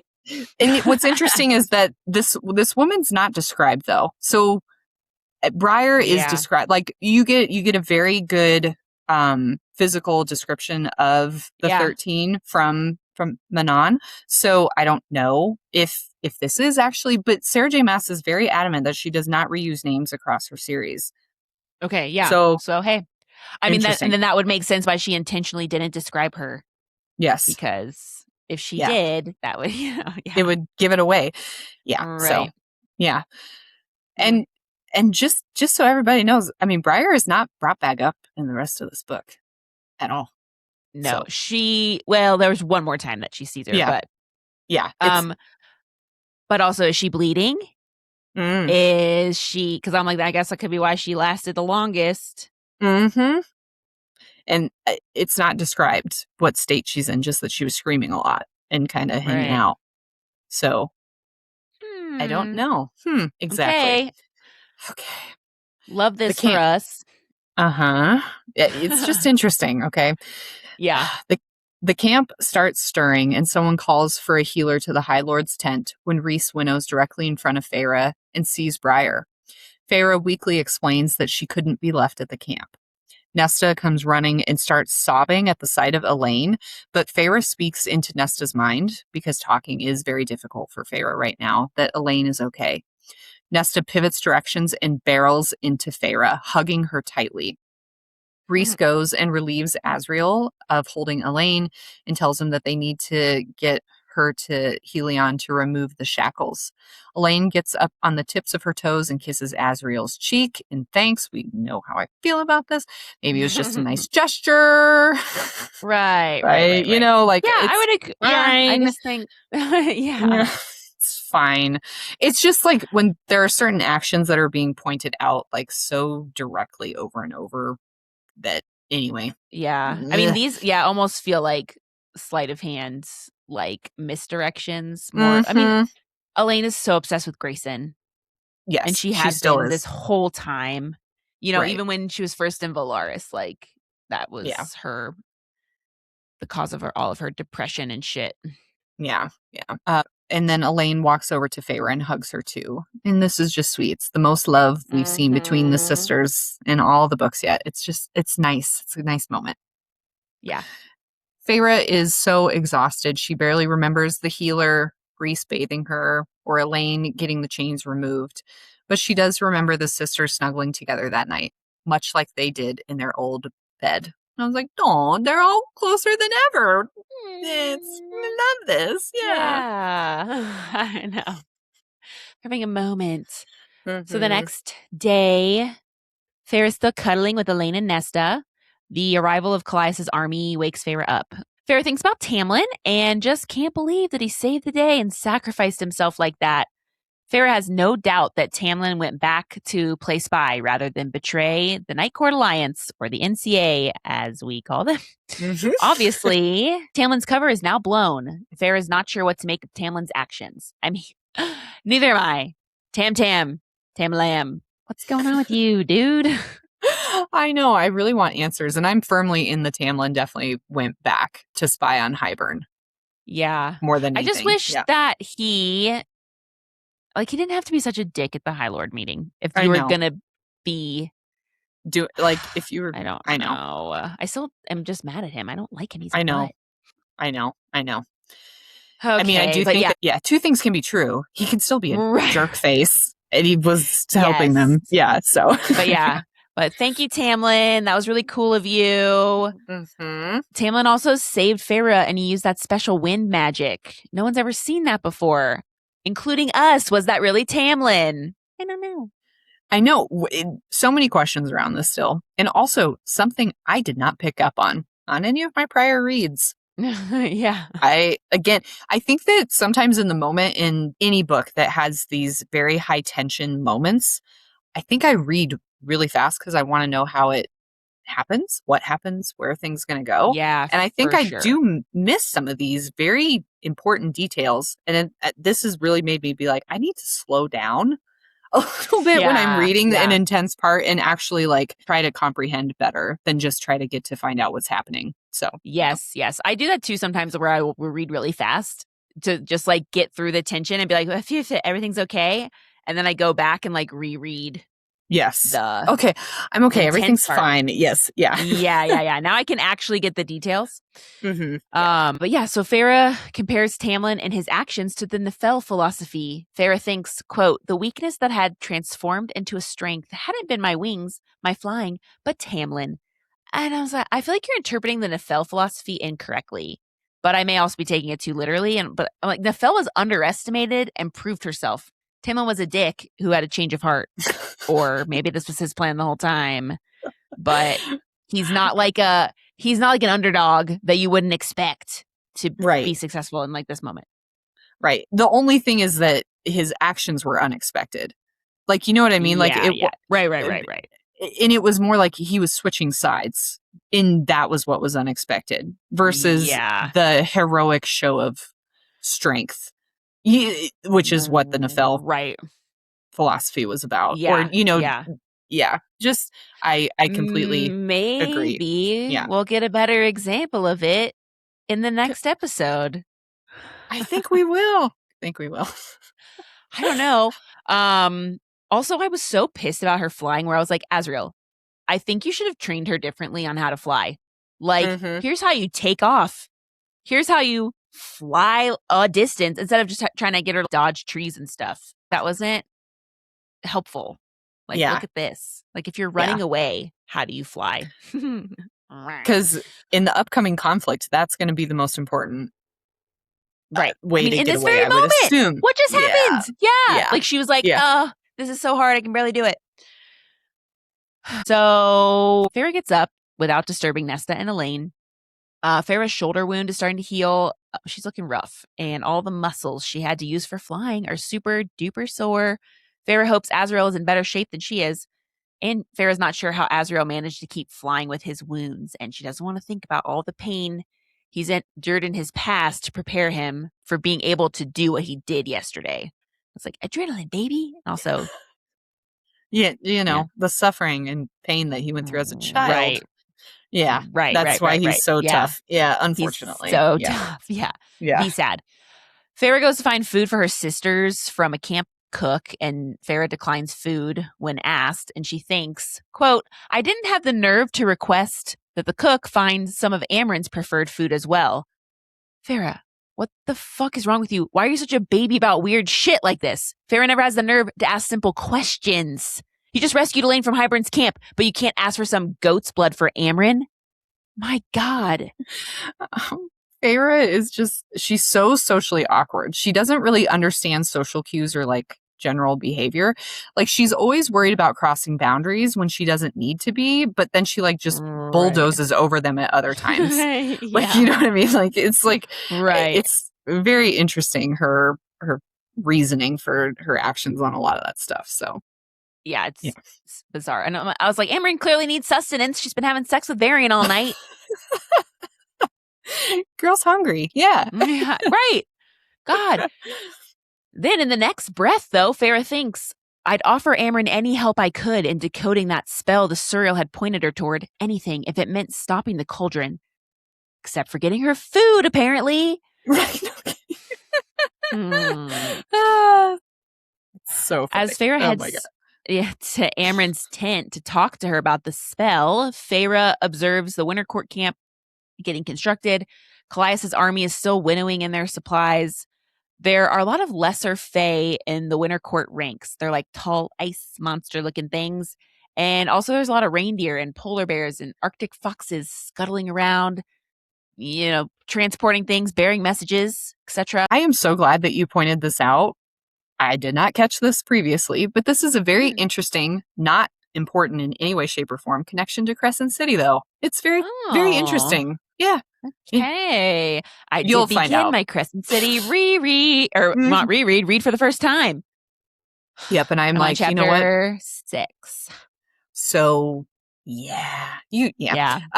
Yeah, and I'm going to start reading it along with you as well, because I've got FOMO, and now that those book covers came out, I'm like, oh, I think I need to read I know. those. Hey, Yeah. if we can get our shit together, we're going to do a much abridged recap of Crescent City. Yes. Like, super abridged. We'll see. I also want to do like a separate episode on just like lore, where it's just like, here's the history of this land. And it's just like, quote unquote, the facts when you read them in the book. Right, exactly. Anywho, I digress. Yeah, right. Wow, what a complex, beautifully teeming Winter Court army. Feyre then sees Mor walking with Vivian and a woman who must be Vivian's twin or sister. We don't know her name. And Briar. The ladies go their separate ways, and Mor sees Feyre and comes to her. Feyre's feeling guilty about their fight, but Feyre, the avoidant, cowardly queen, asks about Briar before Mor can say anything. And Mor's like, yeah, I figured the Winter Court would be better for Briar because it's cute over there with their fuzzy animals, and the Illyrians are scary. Then Mor tells Feyre that Feyre did a very brave thing, saving Briar.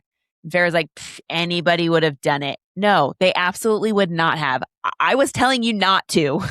I know exactly. I was like, Feyre, are you trying to be modest? Literally no one would risk their like sister's life over a stranger. Yeah. You know? Yeah. Mor agrees with us. She also says she's not sure she would have done that or if she would have deemed it worth the risk. Mor has made enough calls like that in the past where it went badly. You live and you learn type of deal. Plus, Mor doesn't have a human heart, blah, blah, blah. Feyre asks how Azriel is. Good news is he's alive, but he's still healing. Rhys sent for Mahjong. Just kidding. Mahjong. Yes. The healer from Valaris, like the old wrinkly healer, since she specializes in Illyrian wings, apparently. Azriel will be able to fly again one day, but definitely not for the next battle, and maybe not for the rest of the war.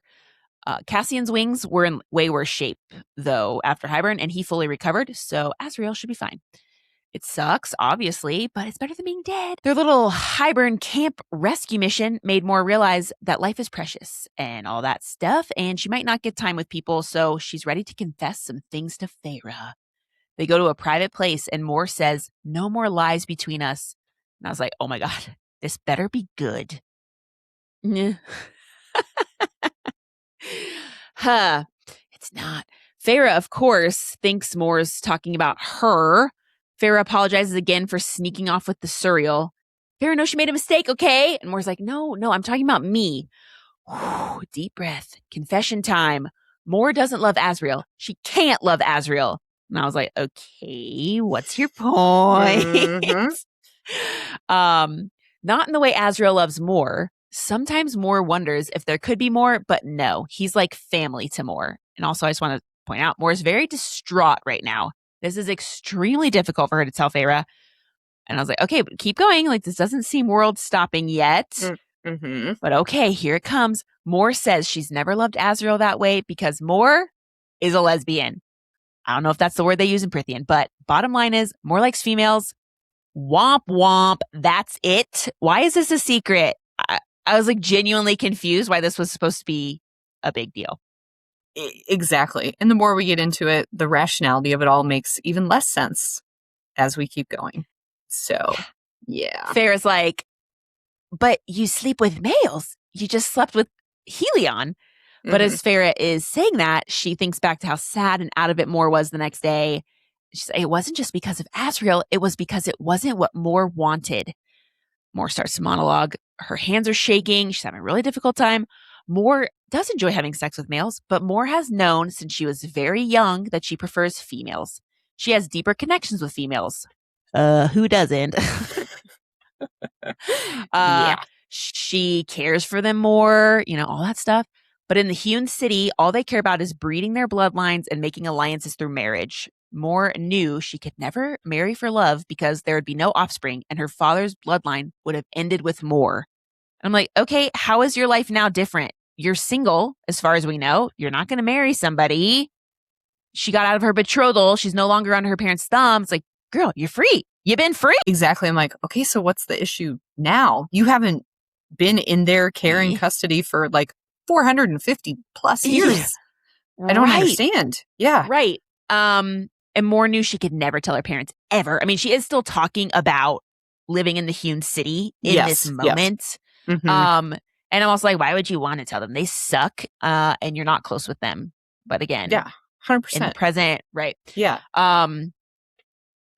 So people like Mor were reviled in the hewn city and considered selfish for not wanting to pass on the bloodline. So Mor never breathed a word and kept her preferences super secret.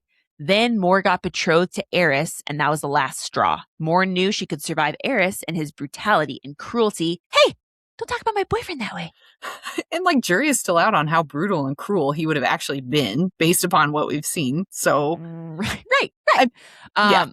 Yeah. Okay, so we all know I love Eris. I will not hear slander against him. Thank you very much. But on like no facts, almost none. It's just a feeling. Okay, vibes. It's just vibes. Yeah, it's just the mating bond. I can feel it. That is Kirsten's mate. Eris is Kirsten's mate. Yeah. Okay. But the idea of being bred like a prize mare, of being forced to give up that one part of herself was too much. So Mor slept with Cassian because it would buy her a shot at freedom. And she knew it wouldn't be a big deal to Cassian. No emotions involved. Mor knew Azriel had feelings for her, so sleeping with Azriel wouldn't have been fair to him. And like this initial, as her being a 17-year-old, this reaction to her, I actually can understand and get behind. I can totally understand her actions in this, for sure. Right. Like, I mean, it was 100% the best choice to sleep with Cassian. Like, she shouldn't have slept with Azriel. That would have actually been not cool. Yeah, exactly. Yeah. Right. So there's no point in Mor coming out to her parents or trying to appeal to them that way, because they would have just been like, oh, that's nice, and then tied her to the bed for Eris. Boo, hiss. Ugh. So Mor slept with Cassian, and Azriel thought Mor was too good for him and that she didn't pick him because he sucks, basically. And I was like, wow. Turns out 17-year-old Fae are just as dumb as 17-year-old humans. Yeah, like an actual conversation probably would have been fine. Right.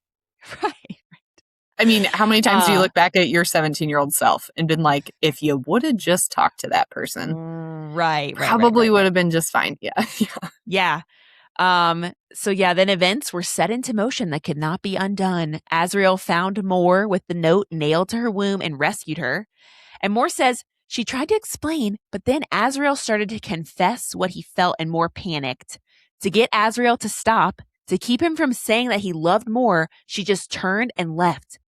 Why the fuck wouldn't you say, I like girls, when he's trying to confess his love to you instead of running away? What? It's such an easy out. And did she really not think that he would keep this secret for her? Now, I'm just having a in-moment revelation of this.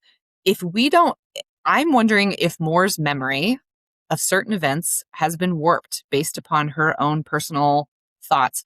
We just talked about this in the last episode with her kind of like Jurian is like, Mor, we were friends. We fought back to back together. And Mor is just like, I mean, you were with Miriam, but we didn't know each other that well. So I'm almost wondering if even the story that she is in the middle of telling about Azriel, like starting to confess his feelings, and so then she just, stopped him and walked up and left. I'm like almost wondering if she's not even being fully true, dare I say, truthful with this. Right. Or like, she's told herself this version of the story so many times that now it's true to her. Yeah, I can. Like now she believes it. Yeah. Right. Because don't they also say that every time you remember something, you're not remembering the actual event, you're remembering your last memory of it? Yes. Okay. Yeah. Right. So Mor says she couldn't face explaining it to Az or to the others after that. I'm like, why the fuck not? This is absolute bullshit and so weird. I mean, okay, I can see running away in the moment. You panic, whatever. Also, she was only 17 at the time, so she was still like living in the hewn city. All she had been hearing her whole life so far was like, this is wrong, this is bad. People will not like you if they find out the truth. And so I could see like in that moment, if I tell Azriel, he might also just like finish the job my parents started, maybe, But that was 483 years ago, girl. Like, what? Right. Yeah. And also it's like just the truth is so convenient and nice. I don't love you or like you because you're a boy and I like girls versus I don't like your personality or I really do think you're less than me. Actually, we can't be together. Like this is just such a great thing, actually. More like I don't understand this at all. I know, because it would have saved your friendship and made it more real. Like if you really believe that he's been pining after you all these years, which again, I don't know if that's really the case either, but if that's the way you're interpreting, like, then you're just hurting him. Like that's horrible. Right. To do. Yeah. So bad. Like, again, I can see in the moment, or maybe a few years after you've been hanging out in Valaris, but like you get to a point where it's like, Azriel, I really want to, like, we're friends. I'm going to tell you the truth. Yeah. Oh my God. We'll talk about this more because I had so many thoughts this whole time I was reading this. I was like, I can't. Yeah. So Mor sleeps with males because she enjoys it, but it's also to keep people from looking too closely. Feyre's like, Rhys wouldn't care. I don't think anyone in Valaris would. 100% agree. I also can't imagine anyone in the inner circle caring at all. They're all like misfits and black sheep. This would actually solve every single problem. So again, I can't comprehend it. And I know it takes a lot to come out, but you're 500 years old. You've had the last 483 years to figure this shit out. You've been emancipated from your family. All it takes is like one semester in college. And kids that have been brainwashed their whole lives are ready to like come out to their friends at least, like, what? Like you're safe and you have been safe. So I don't understand what the holdup has been in this amount of time now. I don't get that part of it at all. Yeah. Like it's making me not believe this story because it feels so truly unbelievable. It doesn't make sense. Right. Like this may be a big secret for her, but I think that she actually has bigger secrets that are yet to be revealed. Like this is just kind of like an excuse or it's a crumb, it's a tidbit and maybe to make Feyre feel like she should trust her more or that she can trust her because she's giving her this part of herself. I don't know. Yeah. She's been holding on to this secret strategically for some reason.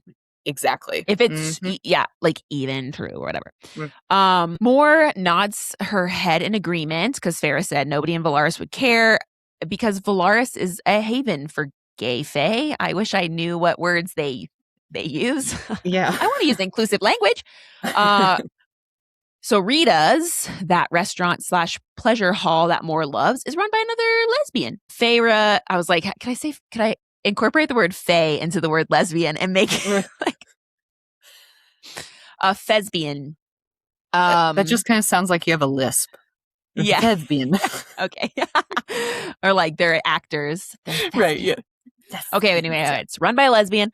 And Farrah's like, no wonder Mor spends so much time there. Mor's crying at this point. I mean, look, I want to be sympathetic, but also this is not a big deal at all. It's really not. It just doesn't feel like one. Yeah. It's like, I mean, if this is the first time she's ever like said these words out loud, I can totally understand the emotional Right. like aspect of it for more personally. But it just, like you said, it doesn't feel as big of a deal Right. as it's Again, being made out. I don't right. know And though. also Yeah. as readers where you're like, Moore's going to reveal this actual Mm-hmm. bomb, like Major crazy. earth-shattering secret. And she's like, I'm gay. And you're like, what? Yeah. That's it? Okay. um, uh, so Moore says it didn't matter as much when her family disowned her, when they called her a whore, a piece of trash, whatever, or when they hurt her, because those things weren't part of Moore. They weren't true. They couldn't break Moore because they never touched that innermost part of her. Moore has been really good at hiding this part of herself, and it's the one thing that is wholly Moore's, but she lives in constant terror of her family finding out and shaming and hurting her. What? What? Um, but she also says almost immediately afterward that she won't let them destroy her. I'm like, girl, live your truth. Why are you still so afraid of this? It's been 483 years, give or take. Also, you hate them and you talk about killing them all the time. Have Amryn eat them. Have Rhys kill them. Azriel will do it. You haven't lived in the hewn city for so long. They don't have Seriously. power over you anymore. Like, and you have Rhys backing you up in all things. Like, I guess and I was like, I guess this also makes sense why she was so adamantly against her dad having access to Valaris, if this is even fucking true, because it just seems so crazy and dumb. Yeah, like I totally agree. I can see now why she was so upset and against like the Court of Right. Nightmares getting access to Valaris. If it truly is a haven and they are so against that. But why are you personally still so afraid? I mean, like, you're the baddest Right. bitch in the night court besides Amryn. What are you truly afraid that they're Yeah. going to do to you? Is Right. it just like we've talked about this a few times, like characters and people, you want to impress or make your parents happy even if they've been terrible to you. I mean, you know what I mean? Like, is it Yeah. just this Right. disappointment thing? Like, I don't fully understand I don't get it. Like, what's she so afraid of still, of them in particular? And Right. then it's Right. Right. almost like I'm like, are they holding a secret for her as well? And she's worried that if a secret like this that is going to reflect poorly back on them, are they going to release additional information about her potentially? Yeah. Like, is that her Mm. biggest fear with coming Right. out Right. Right. potentially? Like, it can't Yeah. just be this. Right. Like, Yes. what? There has to be higher stakes than what Right. she seems to Right. be concerned with. That's yeah. Yeah. Yeah. Yeah, so anyway, during the previous war, Moore finally took her first female lover. Moore worked up the courage after being around Nefel and her wife. They were talked about before, but I left them out. Like, anyway, Yeah. whatever. We knew Nefel Yeah. was gay. Yes. Moore was really jealous of them and what they had, and the fact that they lived in Cretia, where no one cared about that kind of stuff. Girl, go live there. Um, the war gave Moore an opportunity to pursue a same-sex relationship because she was alone a lot, away from her friends and family, and it felt safe. Guess who the girlfriend was? The human queen named, I do not know how to say this, Uh, Andromache. sure. Andromache. Ah, Andromache. let's call her Andro. Yeah. I don't know. She was so beautiful and kind, and Moore loved her so much. And I was like, whoa, this is crazy. A human woman, a human woman queen. That's intense. Mm-hmm. Yeah. And of course, since Andro is a queen, she was expected to continue her royal line. So Moore left and went home after the battle. Almost immediately, though, Moore realized that was a mistake, and Moore decided she didn't care if she only had 60 more years left with Andro. Moore was going to go back to be with her, but the wall went up that day and Moore could not get across. But also, I mean, what were you just going to live with her? I guess she could have been her handmaiden or something. Because, like, she was still going to get married. The Right. queen still, like, the queen, you got to do. There's She was like, expectations. yeah, Yeah. right. Yeah. I wish she, like, of all the things that she's discussing, I wish that she would have actually explained more about what her goal was for doing that. Because I'm sure we'll never really, I mean, she just said, like, even if Right. I only had 60 more years, with her. I wanted to have them, and I, made the wrong choice and left the first time, and then I went to go back and couldn't or Yeah. something. But yeah. And maybe Right. it's always like hindsight. Like she wishes that she would have just gone back immediately. And so there's Right. regret there that she left in the first Yeah. place. Yeah. Yeah. And you think like that experience, like Mora was willing to live in the human lands for, the rest of that queen's life. But she's Mm-hmm. still, you'd think that would be like the turning point when she'd be like, and now I'm going to come out and live my truth after Right. that. You're willing to sacrifice that, but you still won't tell your Talk to your closest friends who are like your family, who, Yeah. like Yeah. love you more than anybody else. Just that small group of people that you are lesbian. What? Right. Yeah. Okay. Moore tried for 3 years to get over the wall, and by the time she finally managed to find a hole, Andrew had married a man and she had 2 children. So Moore just went back home and didn't even try to see her. Eventually, Andrew bore 5 children and she died an old woman safe in her bed. Moore says she saw Andrew's spirit again in the Golden Queen, who was her descendant. Ooh. I guess this also makes sense why Moore didn't want to go to the human realm and see the queens when they met them for the first time. I totally didn't even think of that, but go you for connecting those dots there. Yeah. Thank you very much. Also, was the Golden Queen the one that got all like Yes. skewered? The adder. Yeah. Oh, that's so Yes. sad. Yes. So Moore grieved and mourned Andrew for a few decades and didn't have any other lovers before Moore was able to start moving on.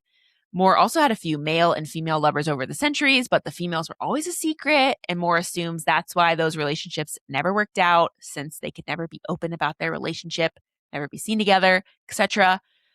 If only you had a very supportive group of close friends that you could introduce people to and be safe with. Weird. And the males she hooked up with were just that, hookups. It was never that serious. And Moore has never felt the way she felt about Andrew for anyone else. And I was like, Moore's one true love? Were they mates? Unclear. It made me wonder if human and Fae could be mates, or if the mating bond is only there if and when they're both Fae. Very interesting. And I'm like, I know. Are Draken and Miriam mates? I don't know. But Rhys and Feyre always had a connection, even when she was human. And true. when like he met could her, feel it for sure. He could, yes. Right. Yes. And like maybe he was calling her to Calamai, and that he was like in his, chapter 54, he's like, I might have known then, but I didn't dare think it, Right. like, because I was going back to Amarantha. Yeah. So, interesting. But yeah, Feyre never got up the nerve to ask Tamlin if human and Fae could have been mates when she was in the Spring Court back in the day. But it seems like nobody knows how the mating bond works anyway. I mean, nobody. Tamlin could have told her something, and it might have been wrong. 100%. Nobody knows shit. Yeah. Yeah, exactly. Moore also used the male lovers to keep Azriel from wondering why Moore wouldn't notice Azriel or make that move with him. To me, though, every time you take a male lover, that keeps Azriel on the hook. I thought I underlined that, and I said, "So you're saying there's a chance?" That's what it feels like a little bit, right? 100%. Yeah. Now, if she finally ever confesses to Azriel, he's going to be like, "You've had 2 pairs of gloves this whole time."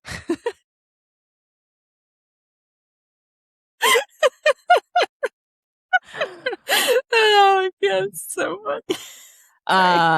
Just came to me. Okay, there's and right, because I'm like, there's still a possibility that one day Moore might pick him if he just waits long enough and he's a good enough boy. It's like, I don't know. It's just like so stupid. And plus, she said, she does platonically love him. So it's like, why are you hurting him like this? Right.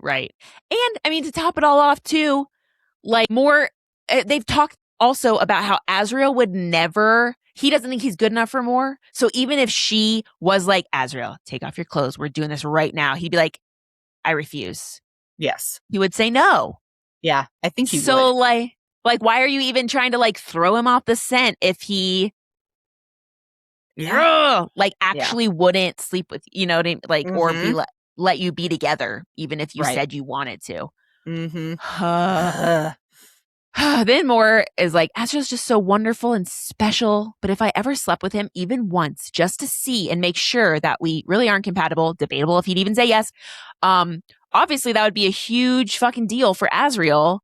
And Moore thinks Azriel would just be completely heartbroken if Moore revealed after they slept together that she's not sure if she could love him entirely or whatever. Don't sleep with him, you asshole. Tell him you like girls. Why would that even be something you think you might have to possibly do? That was exactly my thought. Like, why would that be the answer? To try to sleep with him to prove to him that way that they're not compatible. Like, why? That just is opening up the door for him to potentially fall harder. And then you're just going to yank the rug out from underneath him? Like, just tell him the truth. I don't understand. Yeah. This doesn't seem like... Yeah. Right. I'm sorry. Cut you off. No, but I was like, yeah, this is just an experiment. I know I've slept with like lots of other guys, but maybe if I sleep with you one time, it'll change everything that I've been trying for 500 years to fix, quote unquote. Right.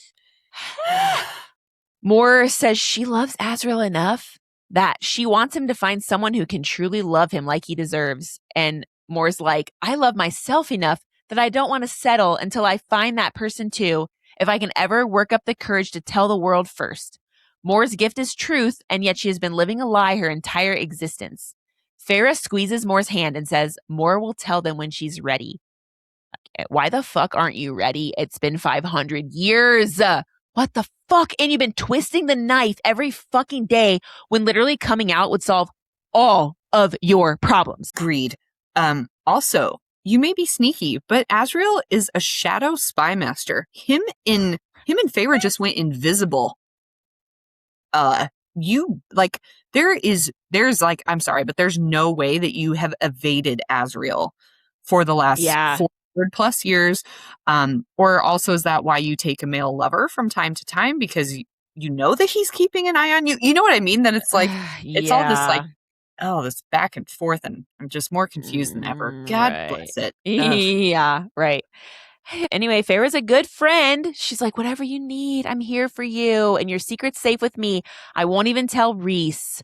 Feyre's honored that Moore shared this with her.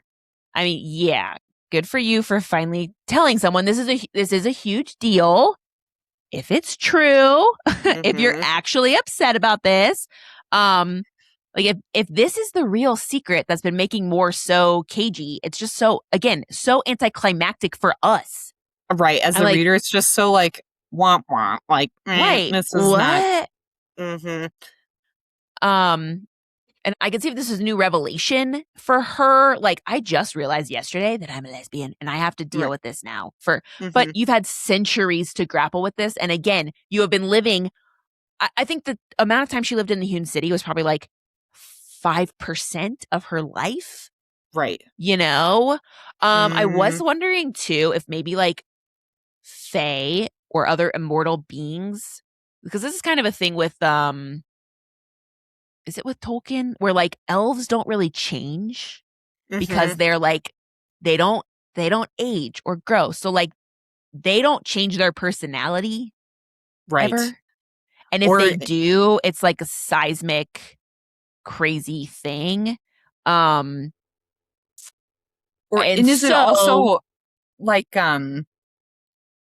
I was just thinking too, like, then if you are not physically aging, does that mean also that you just don't also maybe emotionally progress after that early 20 something, which would actually explain a lot on their actions. They may be 500 years old, but they're still kind of like 21-year-olds running around. Yeah. Yeah. And I was also thinking like maybe that's why they're all already so like, this is the way Nesta is, and she's going to fight us every step of the way, when humans actually grow and change. And they're still more, you know, they're all weird and capital M made, and they have the capability of like, I don't know, personal growth, like actually changing who they are. Yeah. Yeah. Right. So who knows? But yeah, this just seems so like, once again, all it takes is like one semester of college for kids to realize like, yeah,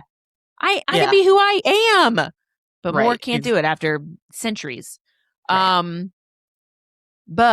So then when Moore saw Azriel and Feyre winnow away to Hybern's camp, she realized life is short, I guess, and Moore promised the mother that if Feyre made it back safely, Moore would tell Feyre.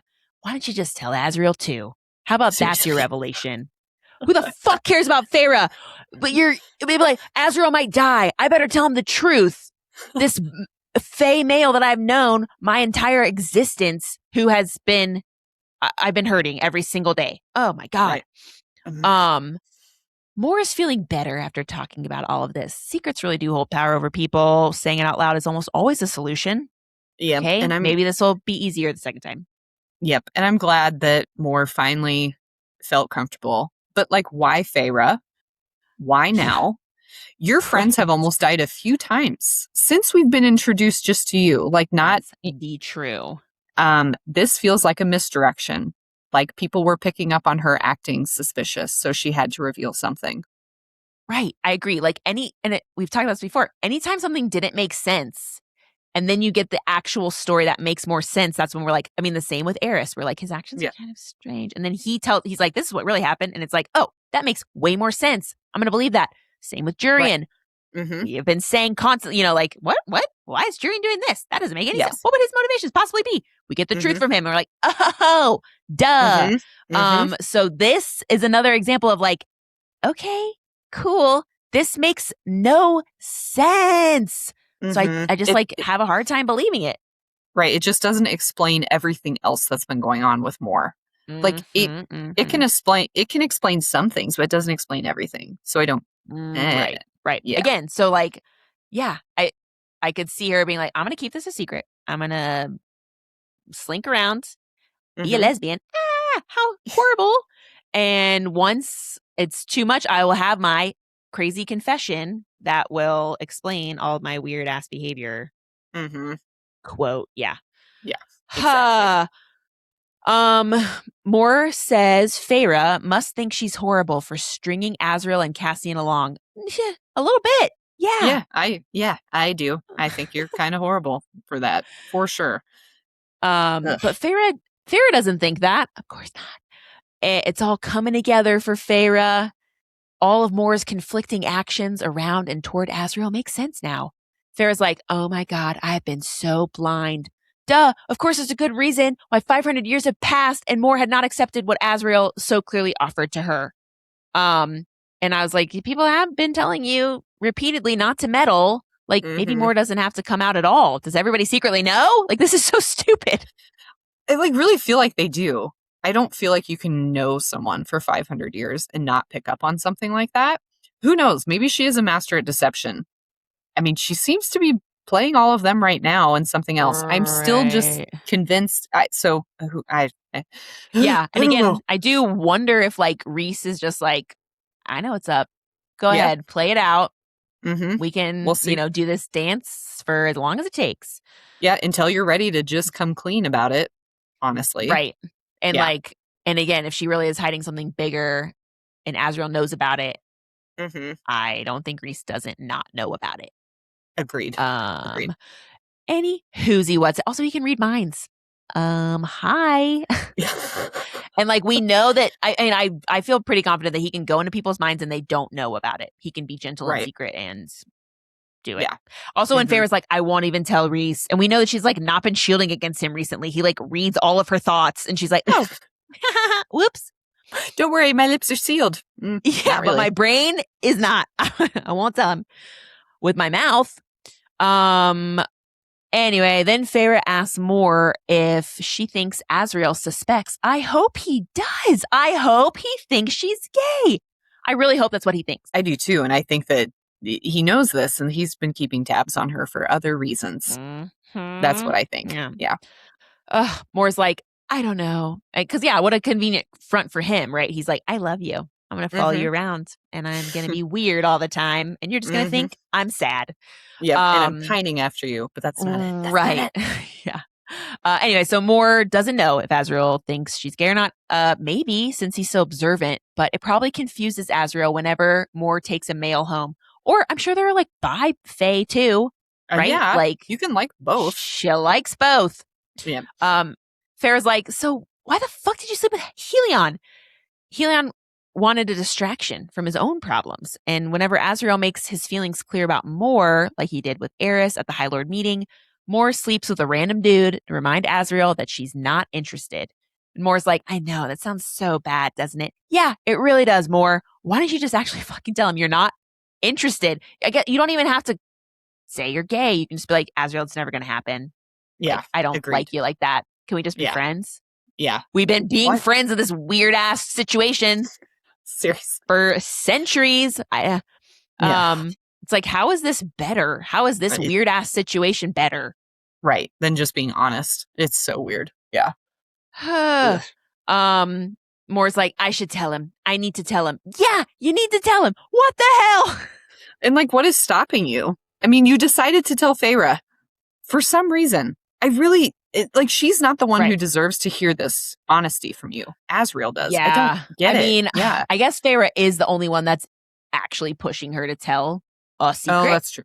And she's the only one who has brought it up to Mor's face multiple times in the last. Repeatedly. Yeah. So Mor's like, this will get her off my back.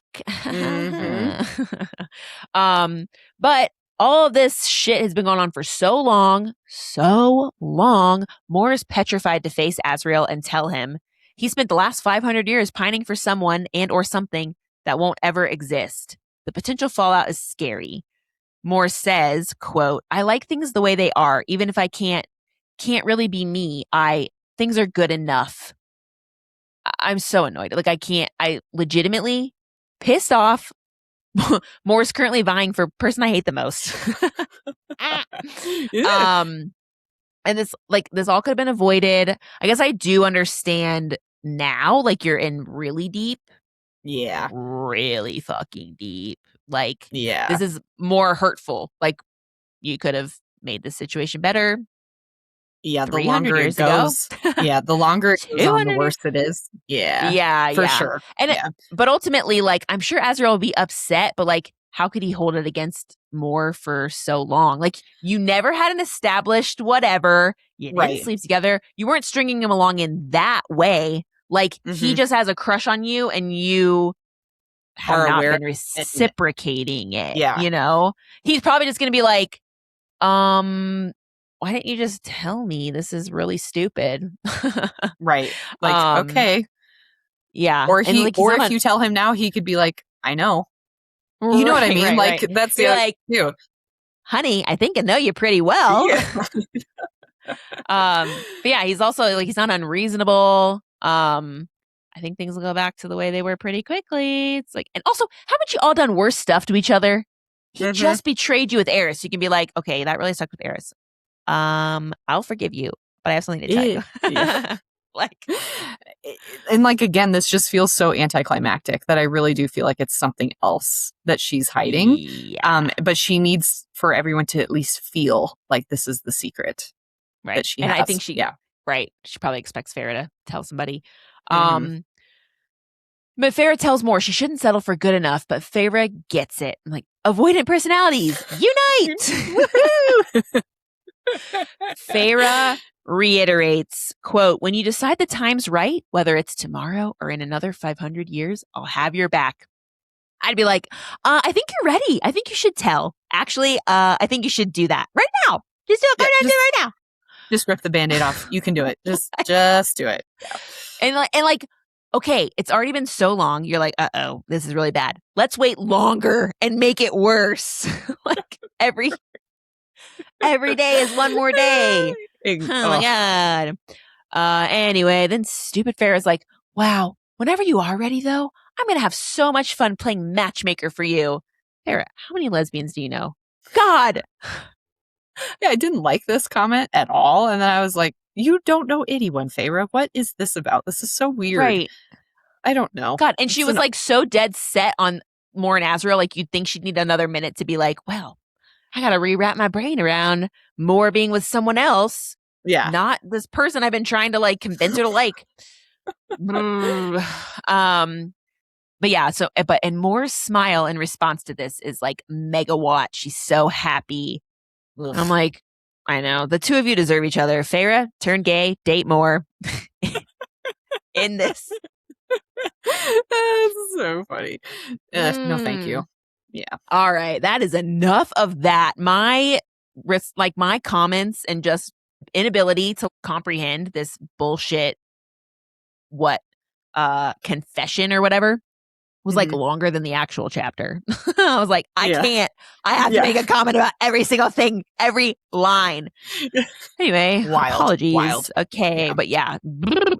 So, enough about that. Cut to Amren. She is secluded. She has secluded herself in her tent. Her wards are so strong that not even, I forgot how to say it. Helion. Fuck. Yeah, okay. I was like, oh no, I'm blanking. Helion's magic. Not even he can break the wards. And I was like, why aren't we having Amren ward everything ever? Yes to this. And like, didn't she help Rhys ward Valaris? Oh yeah. I don't. Yeah. Right. Anyway. Okay. What's going on? I mean, I guess he did use the cauldron to break Valaris's wards, right. which, okay. Sorry. Anyway. Yeah. But even the King of Hybern doesn't have as strong of wards as that. Feyre broke through Hybern's wards. Nobody can break through Amren's. Okay. Yeah. Feyre's pissed. She's like, oh, okay, sure. I guess figuring out how to nullify the cauldron from the clue I gave you from the serial is more important than what I need right now. Yeah, Feyre, maybe it fucking is.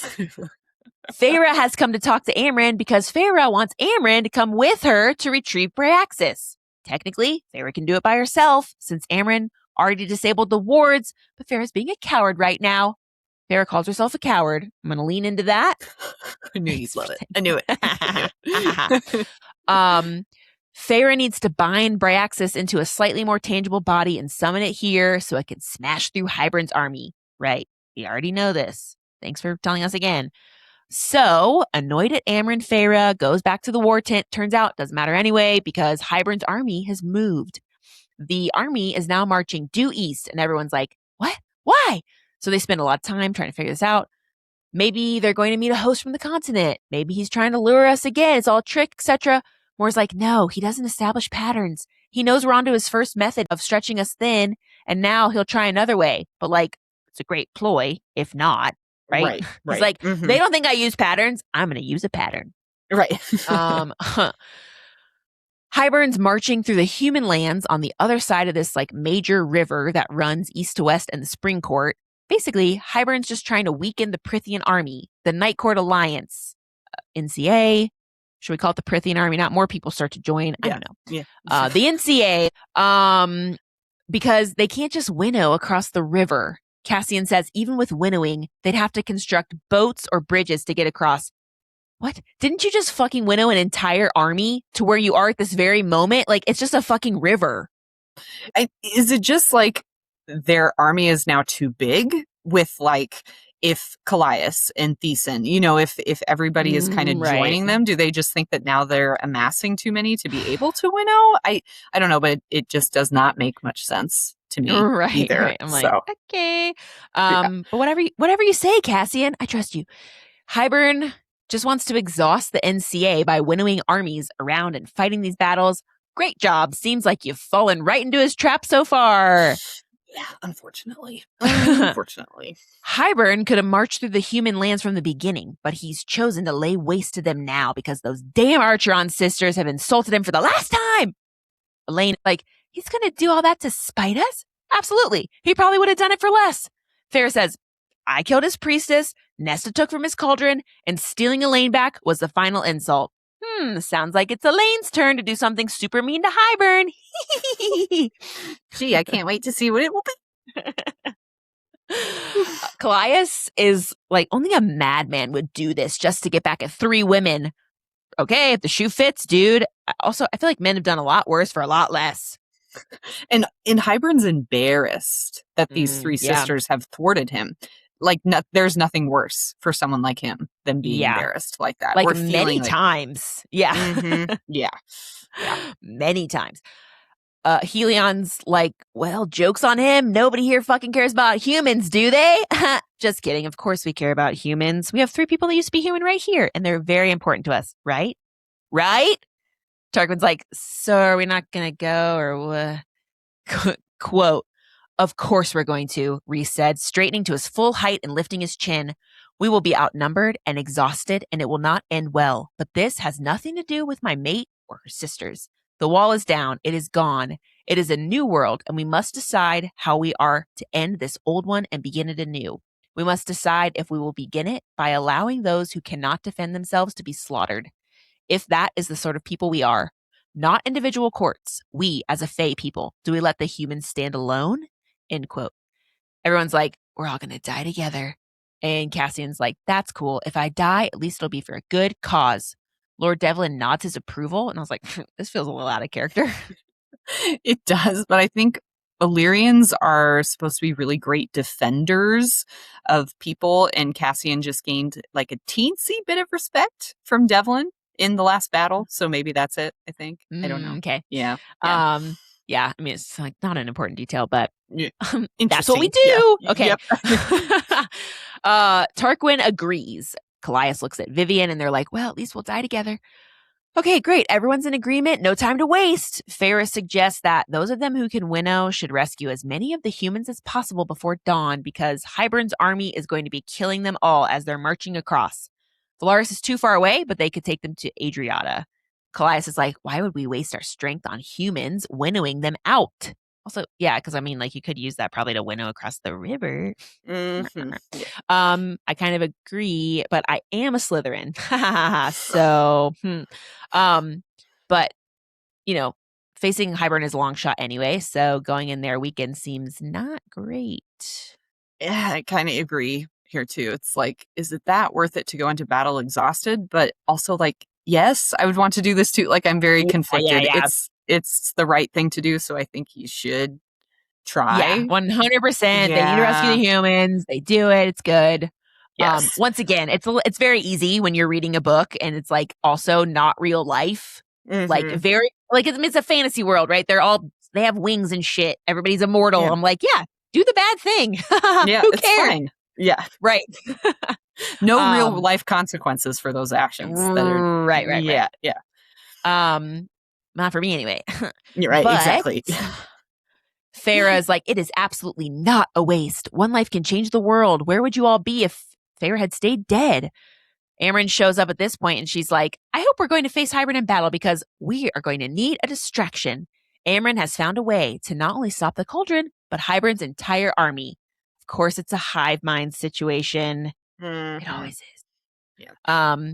The four capital M maid ladies, Amren, Feyre, Elain, and Nesta, just have to get to the cauldron. Woohoo! Oh, Yeah. So the four of them will have to touch the cauldron together, and they should be able to withstand its power. If they get the cauldron under their control, they can harness its might to bind the king and his army and then wipe them off the earth. Thank you, Suriel. The spell was right where you said it would be. One tiny problem, they have to find and get to the cauldron. Hopefully, when the carnage of battle is at full peak, Hybern will be distracted enough for them to accomplish this. That is, unless he plans to wield the cauldron on the killing field, which is a very real possibility. Right? Why wouldn't he use the cauldron? What does the cauldron do exactly? I mean, I know it does stuff. It took the wall down, but aren't we worried Hybern will just like wipe the NCA off the face of the earth? Yeah. It's clearly somewhat working, where he found a workaround to take down the wall. So why wouldn't he try to wield it during the battles also? Even if it's just to take down wards, like what if they're shielding their army, or trying to protect it or something like that? Like even just to use the cauldron for that, I think it would could be useful. Yeah. Yeah. It made the world. It seems like it's an insurmountable weapon. Mm-hmm. Like, and it's like, yeah, I mean, I know the cauldron's kind of broken or whatever, but like, it can't not be able to still fuck shit up. Right. Oh, yeah. So, yeah, maybe not the best plan, but still the only plan because they won't be able to infiltrate Hybern's camp again. They're setting a trap for him and they're just going to have to wait until he walks into it. This is just a bad situation all around. Never good when your enemy is able to choose the battlefield location / positioning. Plus, the NCA will be exhausted from the battles before and marching and from winnowing the human families out of Hybern's path, which they did all night long until even Rhys's strength flagged and he could barely winnow back to his and Feyre's tent. It's like, okay, again, I know this is a really nice, good, noble thing to do. You should be doing this. but also like, oh my God, please stop weakening yourselves. It's like, I guess, again, they really have no chance anyway, but, or that's like what they're all kind of thinking. So it's just like, but I'm like, this is stressful. I know, like, what's your recoup time? What's our power stores after these kinds of things? We're not completely hopeless yet, right? Right. Right? We're not hopeless Right, yet. right. But you have some Yeah. kind of weird potion or fey food that you can eat that like restores Enhances your, your yeah. yeah, like um Feyre's watching Rhys sleep afterward, knowing there is a very real possibility they will not survive this battle. But hey, maybe they'll all get to be martyrs and this will inspire others to fight and keep resisting. Everyone's going to have to sacrifice themselves, keeping Hybern busy so that the maid quartet can try to stop the cauldron. Let's not forget that Rhys is 100% willing to sacrifice himself, but Feyre is not going to let Rhys do that, not without trying herself. Also, Amryn hadn't mentioned Bryaxis in their talks earlier. She seems to have forgotten about it. It's like, well, did you bring it up, Feyre? Hello? Let's definitely remind Amryn about the monster that you have on standby. That feels important. I know. I was like, why are you avoiding it? This is the kind of energy you should be using to winnow. Like, go back and get Bryaxis and winnow to Yeah. there. Get Set him up. set him up. Yeah. Cue that baby up. Feyre decides she no longer cares about the cost or the risk. She needs to recruit the bone carver. Feyre will do whatever it takes, and she's going to retrieve the ouroboros from the hewn city, even if it breaks her or drives her mad or whatever. All Amryn needs is Feyre's body to touch the cauldron, so even if Feyre goes crazy, in theory, they could still stop the cauldron. What? Feyre, you're going to the hewn city, and I'm assuming you're not leaving a note. I had this too. I was like, leave a damn note this time. You literally just got reamed for this. Yes. For these How will actions. Amryn find you and drag your brain dead body to the cauldron through a battlefield? Yeah, if you don't tell anybody where you're going, how are they going to know to be able to? Oh my gosh! Come get you. I digress. Feyre knows no matter what, the cost is going to be steep, but she will gladly pay it. Feyre winnows to the Court of Nightmares and goes up a winding stair deep within the mountain that leads to one place, a chamber near the uppermost peak. Feyre learned this from her research. Thank you for saying that. I was actually wondering, where the fuck? But I was like, I guess they did spend a lot of time in the library, like trying to learn about the ouroboros so they could steal it or whatever, or take it. Right. Yeah. This staircase has 1,000 stairs. 1,000 stairs? It is not worth it. Don't do it. Also, what? You can't winnow? No, you can't. Not in there. Yeah, I mean, I'm sure it's not that easy trying to retrieve a supremely dangerous magical artifact, but we've never heard anything about not being able to winnow in the hewn city, right? Maybe she could just try it. Just see if it works. Yeah. I'd be like, 1,000 stairs? Gosh. Yeah. Try to winnow. Yeah. So Feyre remembers what the Suriel said. Only you can decide what breaks you, Cursebreaker. Only you. And so Feyre begins her ascent. The stairwell's cold, drafty as fuck. Snow's falling through cracks in the rocks and stuff. It's on the walls and the floor. Not pleasant. Moonlight's also getting through, so Feyre can see okay. Feyre finally gets to the top, and against the far wall of the chamber, she sees the ouroboros mirror. Quote, it was a massive round disc, as tall as I was, taller, and the metal around it had been fashioned after a massive serpent. The mirror held within its coils as it devoured its own tail, ending and beginning. Feyre slowly approaches the mirror and just seeing her reflection. She doesn't want to touch the mirror. Good idea. Don't do that. Feyre tries to talk to the mirror, but nothing happens. Then suddenly in the upper corner, Feyre sees movement. She realizes the thing she's seeing is behind her. Feyre's not alone. Ah! So scary. Quote, crawling down the snow-kissed wall, a massive beast of claws and scales and fur and shredding teeth inched toward the floor, toward me. I kept my breathing steady, did not let it scent a tendril of my fear, whatever it was. Some guardian of this place, some creature that had crawled in through the cracks. Its enormous paws were near silent on the floor, the fur on them a blend of black and gold. Not a beast designed to hunt in these mountains. Certainly not with the ridge of dark scales down its back. And the large, shining eyes. I didn't have time to remark on those blue-gray eyes as the beast pounced, end quote. Feyre whirls with her dagger to meet the creature, but she's alone. No paw prints in the snow. Nothing. Feyre looks back at the mirror, and her reflection is no longer there, just the creature. Feyre realizes this creature is actually her. It is what lurks beneath her skin. Feyre drops her knife and just stares at herself. Cut to the bone carver's cell. He's like, ooh, you're all by yourself this time. Feyre just stares at him until he realizes Feyre mastered the ouroboros. She can now summon the mirror, so it appears in his cell. The bone carver's like, give me the tea. How did you do this? But Feyre's still returning back into her body. Looking in the mirror was a really strange experience. Feyre doesn't know how long she was looking at the mirror. Time, like hope, is an illusion. The bone carver wants to know what Feyre saw, but that is none of his business. Actually, the mirror had shown her so many things. Feyre's like, shut up. You have the mirror. Let's fucking go. Battle awaits. And the bone carver's like, okay, sweet. Yeah, let's go. Feyre's like, what? What do you mean? Turns out the bone carver doesn't need the mirror. He just wanted Feyre to look in it and prove that she was worthy of his help. My gosh, all of these characters and not actually telling Feyre why she needs to retrieve objects. It's like a recurring theme. And I have a feeling the next time this comes up, she's going to be a little bit more suspicious. And be like, okay, that's Hopefully. great. Now tell me the real reason that I need to go get right, this. Yeah. right. Like, what? It's a rare person that can face who they truly are and not run from it, not be broken by it. And that's what the ouroboros shows all who look into it. Who they are, every despicable and unholy inch. Some gaze upon it and don't even realize that the horror they are seeing is them, even as the terror of it drives them mad. It's giving Mirror of Erised. My literal note. Men have wasted away before it. Yep. The bone carver couldn't risk leaving for anybody less than a rare individual who wouldn't be broken by the mirror.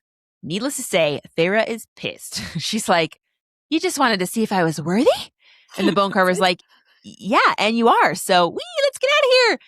Feyre considers leaving him to rot, but then she's like, no, I actually need him. Let's go do this thing. Mm-hmm.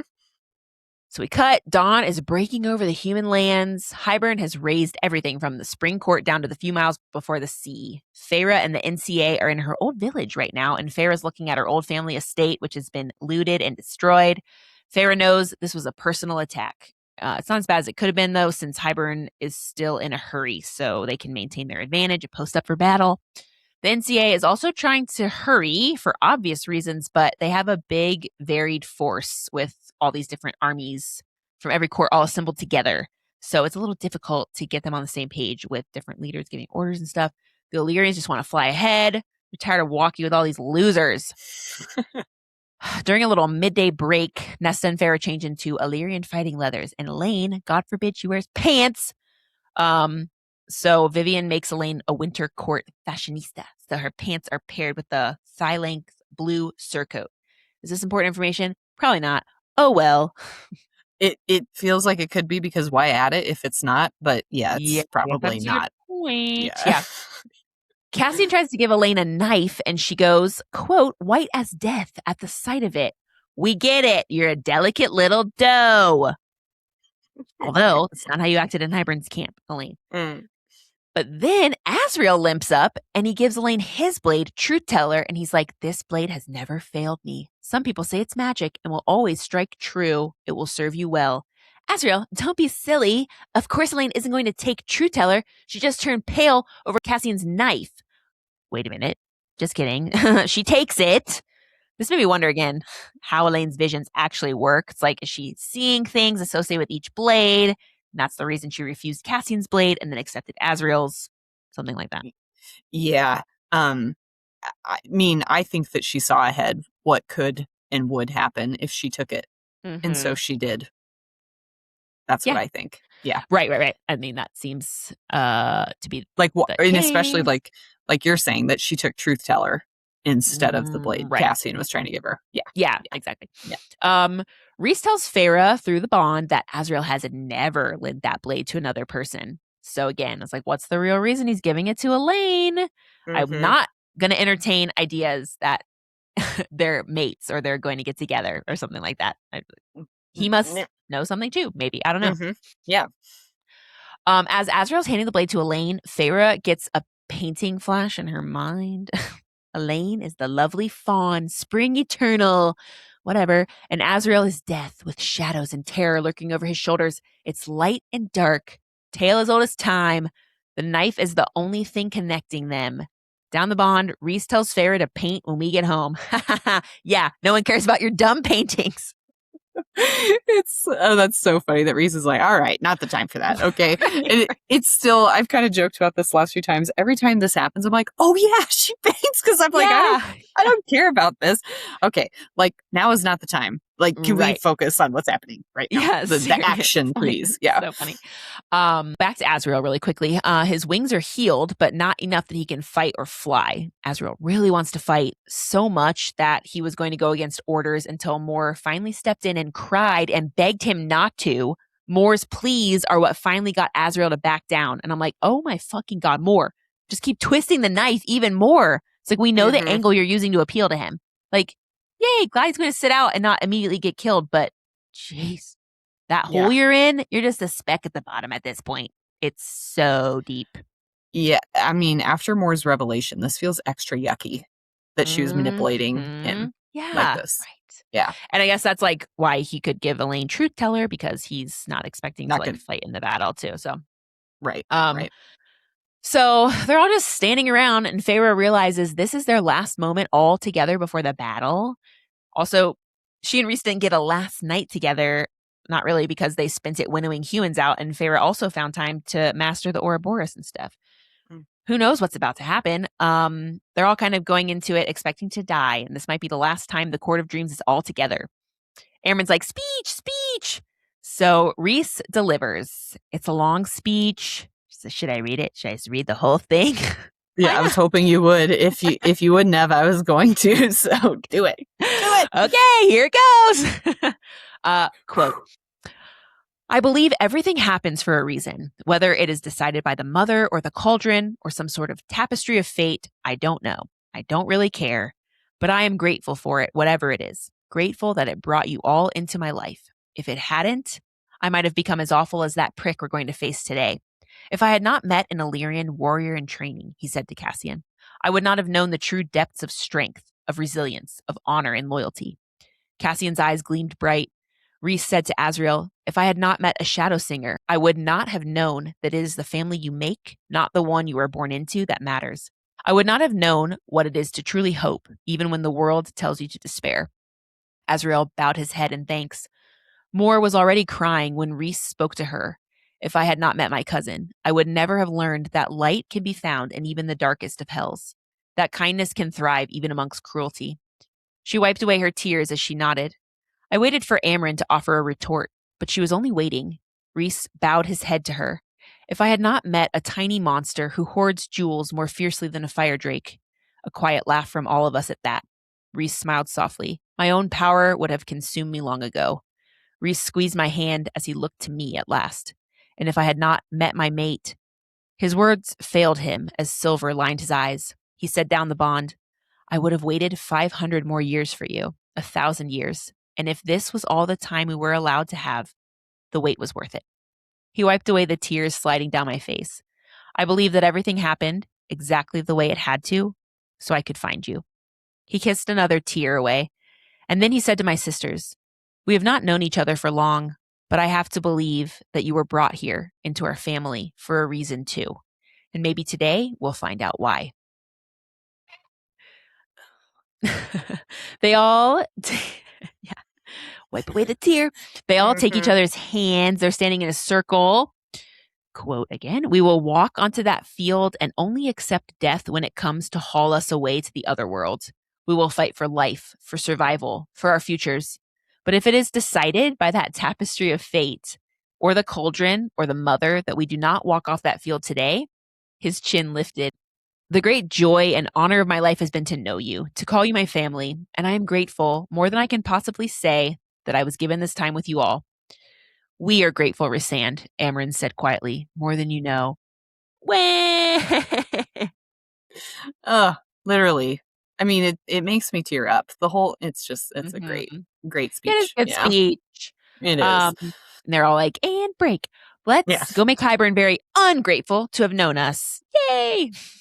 Cut to the battlefield. Hybern's army is so vast. It's as far as the eye can see.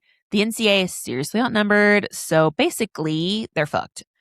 The NCA has 5 High Lords, while the king has himself and the cauldron. And Cassian conservatively thinks if things start to go badly, the NCA will be decimated within a few hours. Okay, that's not good. I just have a question. Like, is there a reason that they don't even ask Elain for some insight or some direction?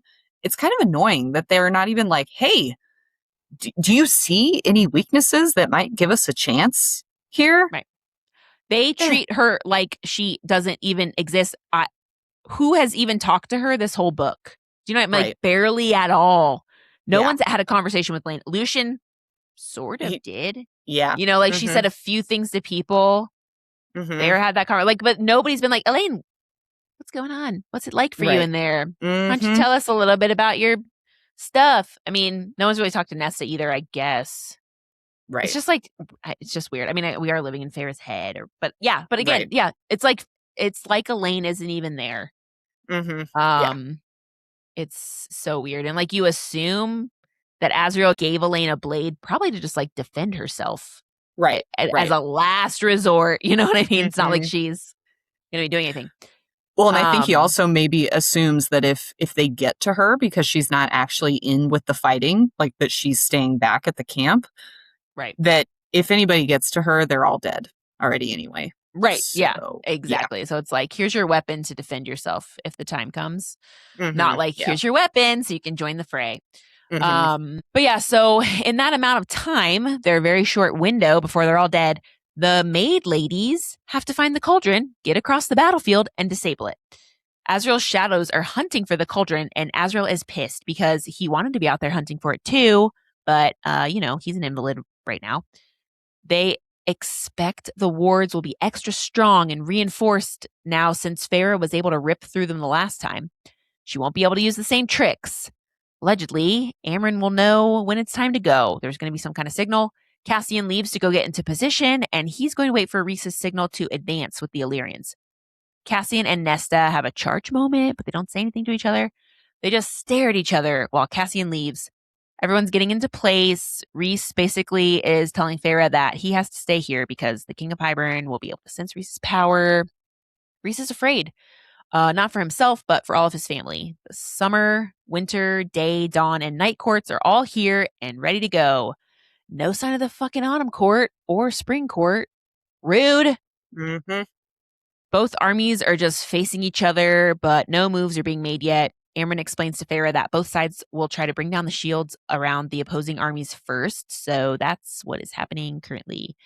Rhys is saving his power, and Feyre is sure the king is doing the same. Also, I was like, is the king's name Hybern? I just thought of this. Do we know his name? I've kind of been using it interchangeably, but Hybern's a country. Like, what if his name is like Kevin? I have literally wondered this multiple times. Is his name King Hybern, or is he the king of Hybern? Right. And then I was like, is he so self-centered that he named his territory or kingdom after himself, potentially? Yeah. Maybe. I think they say the king of Hybern, don't they? Yeah, but they call him King Hybern, and they call the he's called shortened name Hybern. Okay, yeah. Like Hybern was here. Yes. Yeah. Okay. Oh, well, add it to the list of people we don't know the names of. Fully understand. Yep, exactly. Right. Aaron's like, ugh, the magic probe shield breaking portion of battle is always so boring. And Feyre's like, okay, here's my cue. And she goes up to Rhys. As the shields are starting to wobble and weaken, Feyre tells Rhys she never got him a mating present. Rhys is only half paying attention, but Feyre's like, I've been thinking and thinking about what to get you. I finally figured it out. Rhys slowly turns to her, and Feyre smiles and sends him an image of her spine and how she has a new tattoo there of the 4 phases of the moon with a small star in the middle. I was like, oh my God, what do tattoos mean in the night court? Oh my God, it's so exciting, so pretty. Ooh. Okay. But also at first I was like, Feyre, is this the time? What are you doing? And then I was like, oh, she's reading. Feyre admits, though, that this gift is probably more for the both of them. As Hybern's shields come crashing down, Feyre releases her glamour, and before the NCA's front line, a cloud of darkness appeared, writhing and whirling on itself, along with a male figure. The armies are like, wait, what? Rhys realizes that Feyre retrieved the ouroboros because, yay, standing before Hybern is the bone carver in a prime of life Illyrian soldier's body. He had to be bound to escape the prison, and the living nest of shadows is Bryaxis. Bryaxis remained within the darkness, roiling around it. The living tapestry it would use to reveal its nightmares to its victims. Yeesh. Ugh, yeah, I'm getting amped though. Getting But really yeah, this fucking is like amped right so now. exciting. Yeah, I know. Both of them are bound to obey Feyre, and that's why she got that sweet new tattoo. Hybern's like, okay, damage control. What do we need to change to fight these new peeps? While Rhys wants to know what Feyre saw in the ouroboros. I was like, it's now the time. I mean, it might be the last time that they Okay, true.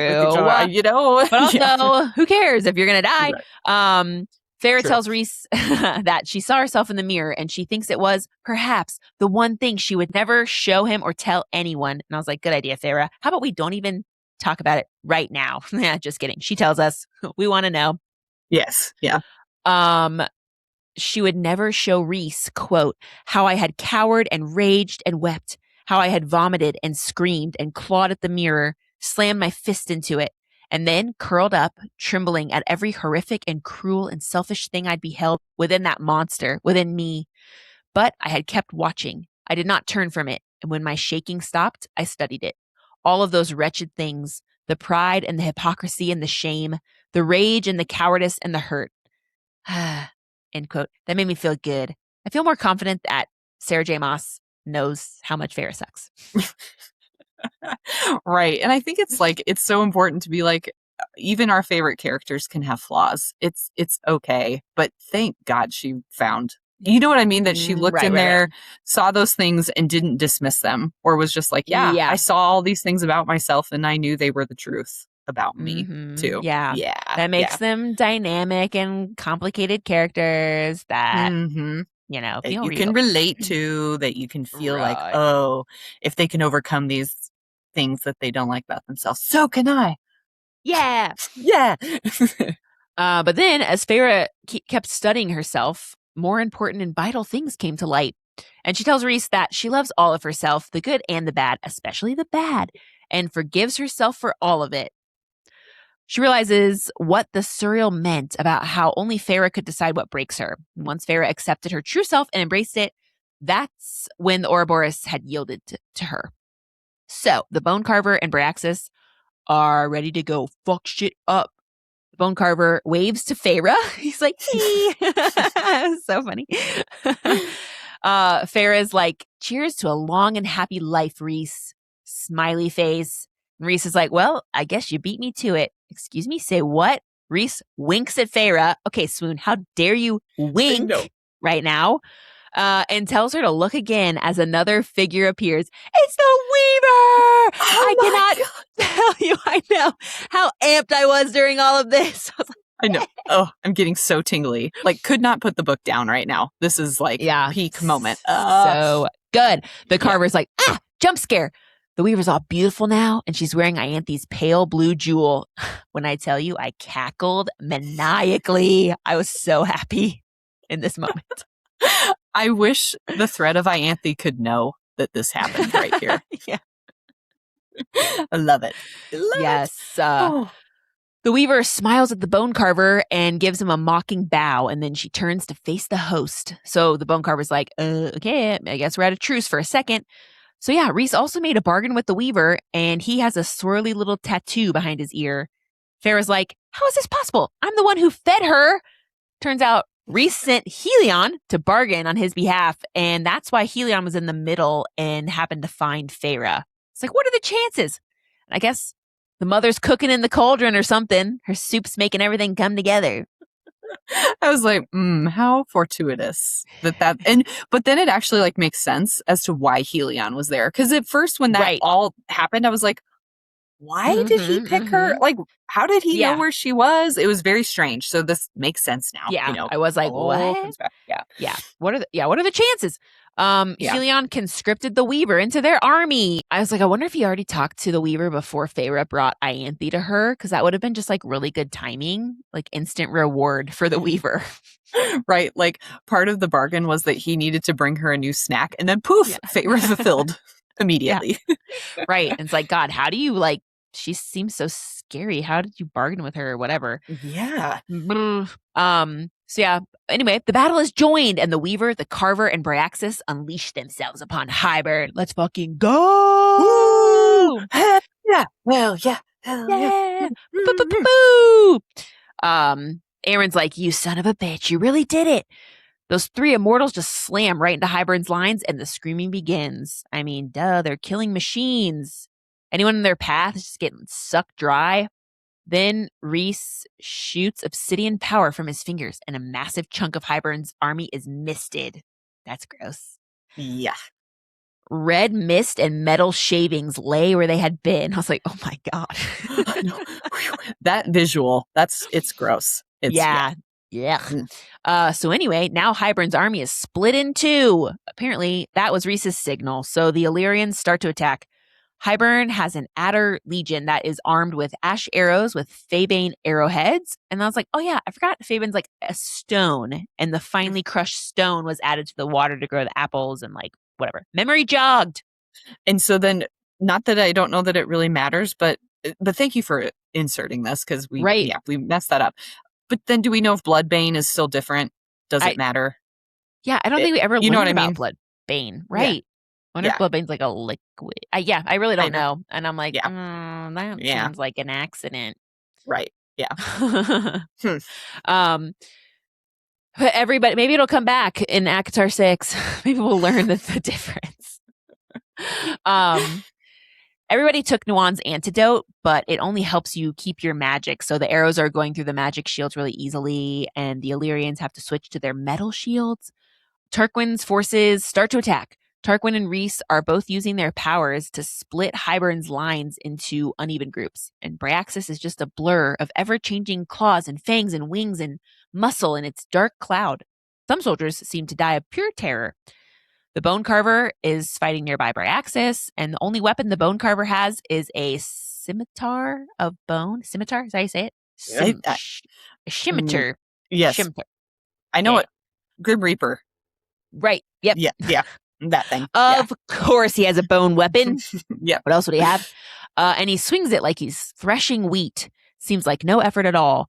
The Weaver's sucking people dry. I bet the three of them are just having the best fucking time. Right. They're like, this is great. We've been stuck and like tethered to our little area, and now we get to go and just, this is like the greatest day ever. Yeah. Right. They're like at a playground right now. They're like, this is so fun. We're at Lava Island. Yeah. Feyre reminds the Carver and Bryaxis that they're only allowed to fight Hybern, not the NCA. They're kind of mad about it, but Feyre is so powerful and strong. She gets them back in line. But important to remind them, because now the NCA forces have joined the fray and like caught up to where those three are fighting. Feyre's just watching all this chaos with the other maid ladies. Shit's getting messy down there. I mean, it's a battle. It's not fun. Aaron's getting antsy. But Rhys won't let them go until the time is right. And there's still a large portion of Hybern's army that isn't even engaged yet, and they all need to be distracted. Rhys joining the battle will be a good distraction, which obviously makes Feyre nervous. Aaron's like, it's not looking good for us. Even the death gods aren't making a huge dent. And then suddenly, a horn sounds to the north. Everyone kind of pauses to look, and an army comes over the northern horizon. It's actually, quote, 3 armies, one bearing the burnt orange flag of Baron, the other the grass green flag of the Spring Court, and one of mortal men in iron armor, bearing a cobalt flag with a striking badger, Grayson's crest. Dude, that's getting so amped. It's like in Lord of the Rings when like the Rohirrim show up, yes, or like the Ghost Army or whatever. All is not lost. I was like, hell yeah, it ain't over till it's over, baby. Let's go. Yeah. Let's go. Yes. Boo, boo, boo, boo. Then it says, out of a rip in the world, Eris shows up. What interesting wording. What does that mean? He didn't just winnow? It's a rip instead? No one's ever described winnowing that way. I know. I thought about this too. Is it like almost like teleporting or something? Or was this an aggressive winnow? I don't, it's just weird.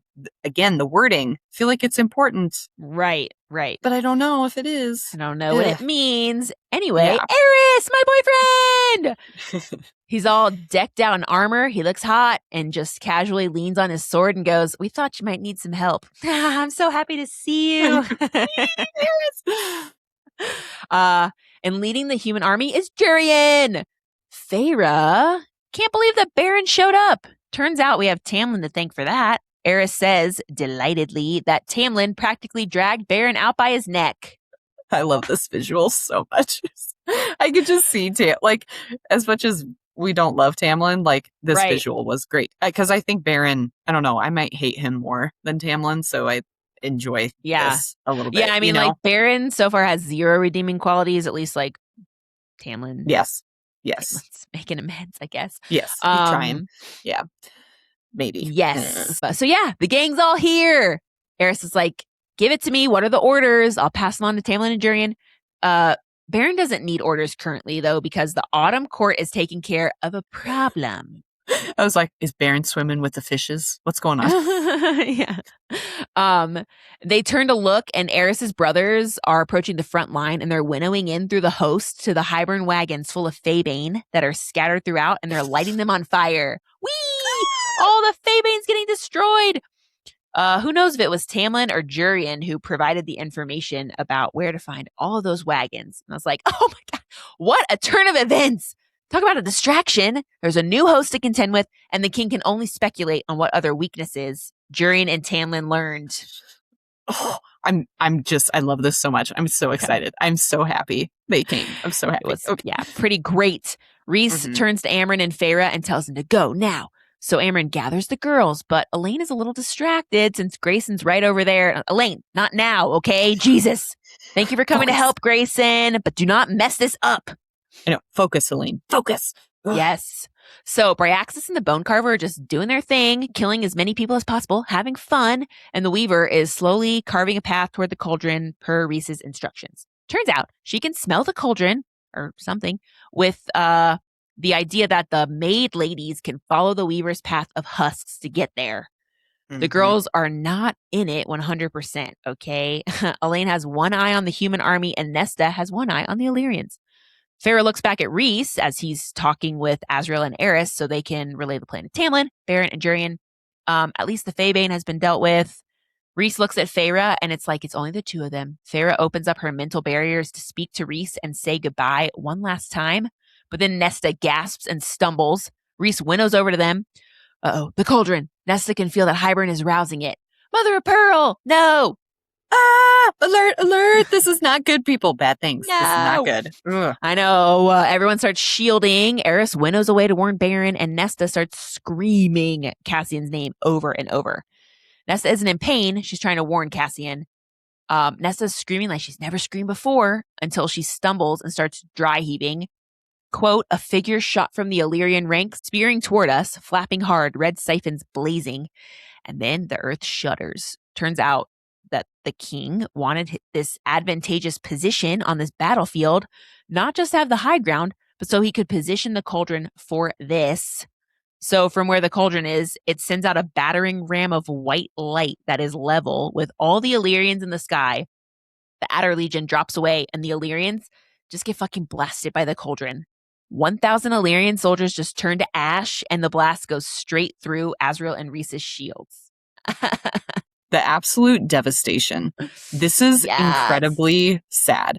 And I forgot to add this note in here, but with Nesta screaming Cassian's name, I know that she knew that the cauldron was about to be used, but again, I think she has some premonitions about death, because she didn't know where the cauldron's blast was going to take place. She just knew that it was coming, but she still warned Cassian specifically to get out of the way.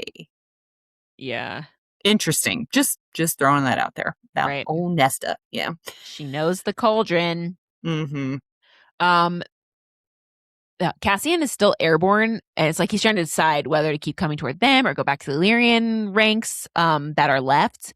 But Cassian had been right in the center of where the power was going to go, and he's only alive thanks to Nesta calling him away. Mm-hmm. It's like, ugh, Yeah. he's gonna have some serious guilt later, I'm sure.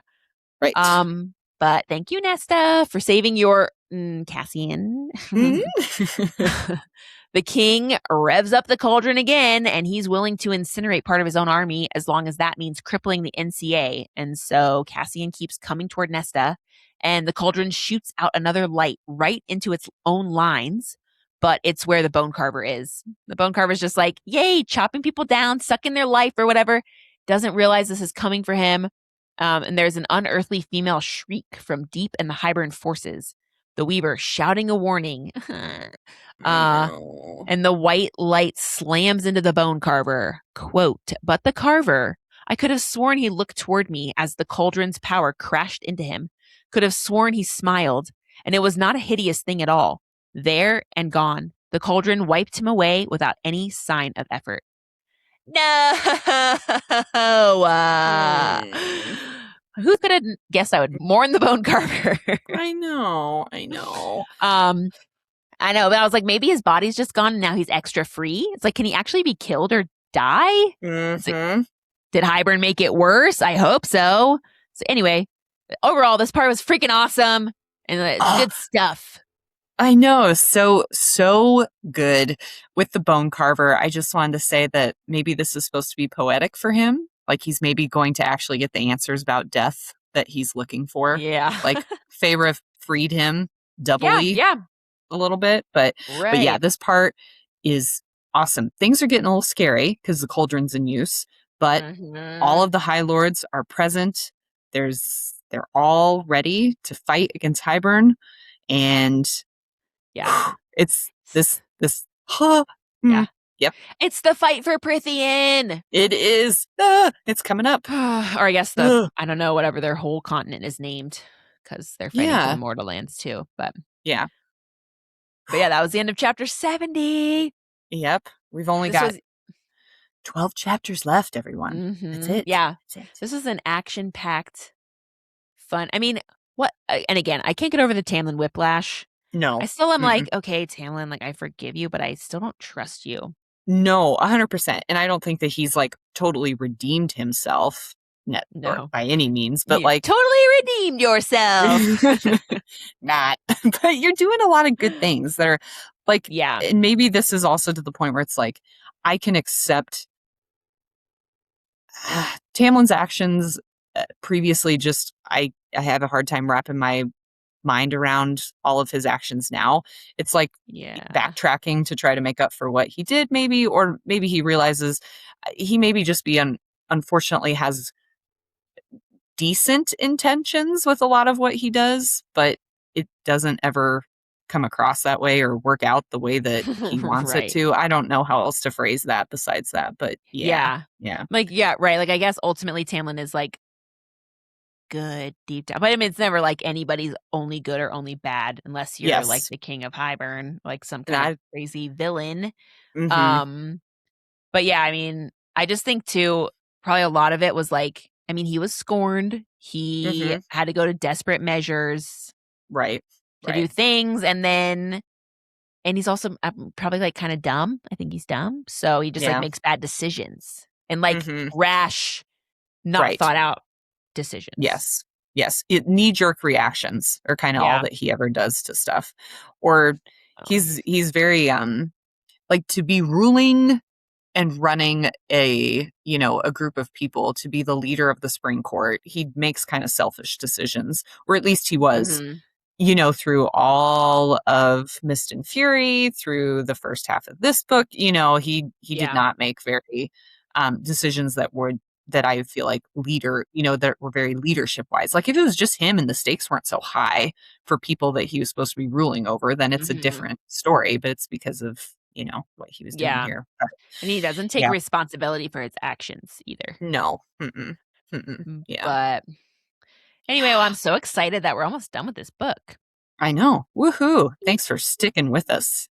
Yeah. This is quite it's a lot. Yeah. But all right, well, I don't know. Only one more episode of this book. We're going to finish it. I can't wait. It's going to be great. Yeah. Yes. So join us next week to see who wins. Yeah. The battle of for Prithian and the mortal realm. There we go. Yeah. Things don't seem as dire when you know there's 4 more books. Yes.